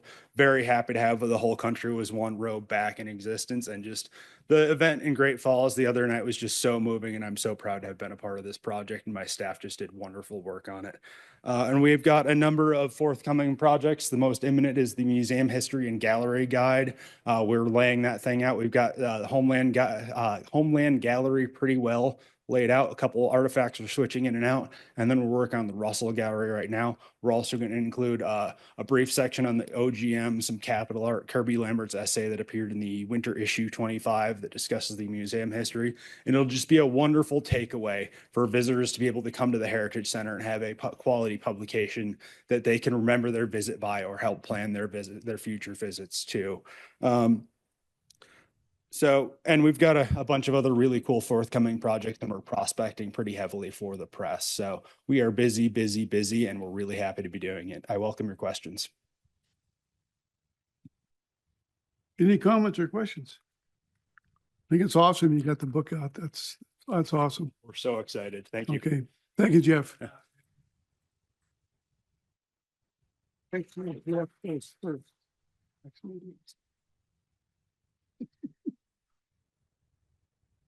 Thank you. Okay, at this time, is there any unfinished business? If I may, I just wanted to put before you our 2027 meeting dates. They will be the fourth Thursday of each month of January, April, July, and October. We will send those out with, upcoming notes for you as well. But just so you can put those on your calendar. So January 28th, April 22nd, July 22nd, and October 28th.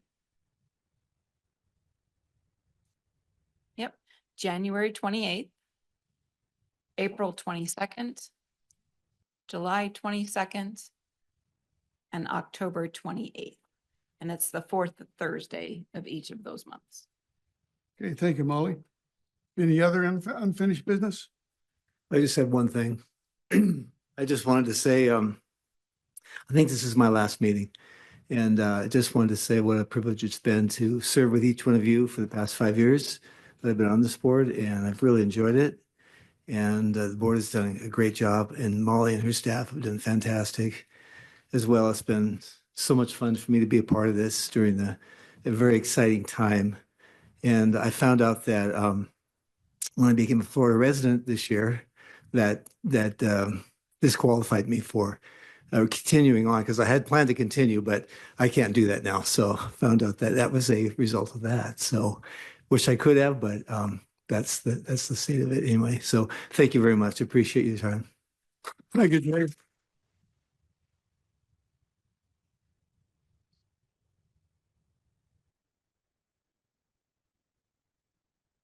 Okay, new business? Yes. Okay, new business? I think Norma has something. Yeah, yes, I sure, this is very exciting. And Ken Robeson, would you come over to me, please? I know that, you've all heard of Paris Gibson. He was a founder of Great Falls by Maine and Minneapolis, but he landed in Paris Gibson in Fort Benton, Montana, and then in Great Falls. And Ken Robeson, one of our wonderful board members, has won the highest honor we can give in Great Falls, the Paris Gibson Award. And I have that award for you today, and we're so proud of you. And I just want to read what it says. Ken Robeson with the Paris Gibson Award 2026. Through your action and passion for Great Falls, I cry when I take out the garbage. Refreshing the vision and excellence of Paris Gibson, our city of Great Falls. And we're just proud of you and want to give you this plaque. Let's give him a big hand, everybody.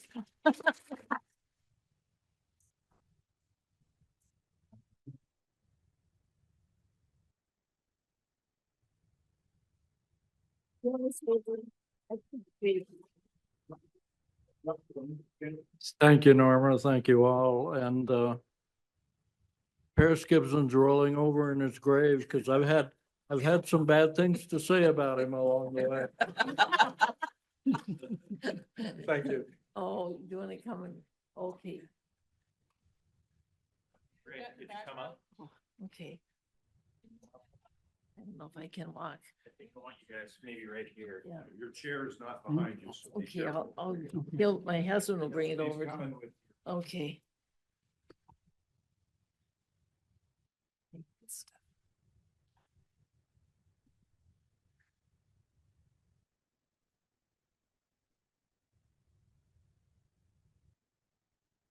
There you go. Sure. Yeah, okay, yeah. Good idea.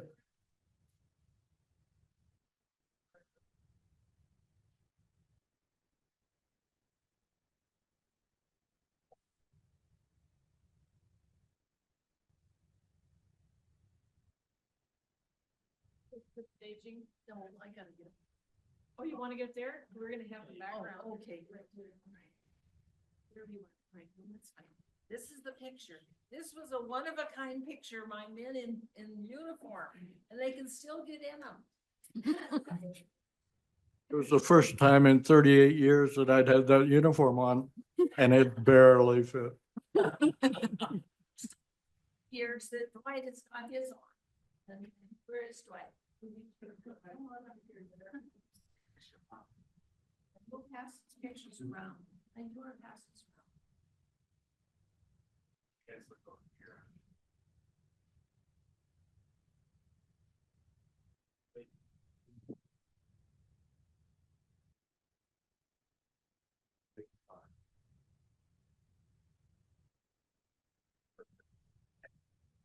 You know.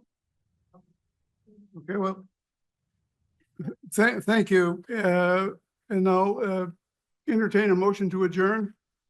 So moved. Bill Witsit. Is there a second? If there's no second, we're going to miss lunch. Pete Johnson, I'll second. Okay, moving in second. All those in favor signify by saying aye. Those opposed, stay. Got one more thing to say. Dwight, you want to say? In recognition of our wonderful friend Ken. Ken has written 12 books, contributed to 6 others, and here's an example of one of his books, Historical Tales of the Whoop Up Country. And only Ken can put it in such great words.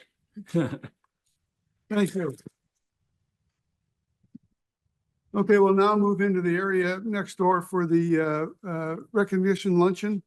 And I would ask the board to scatter around with the staff members and whatnot and to visit. 'Cause I don't want everybody gathering up at one table. Thank you very much.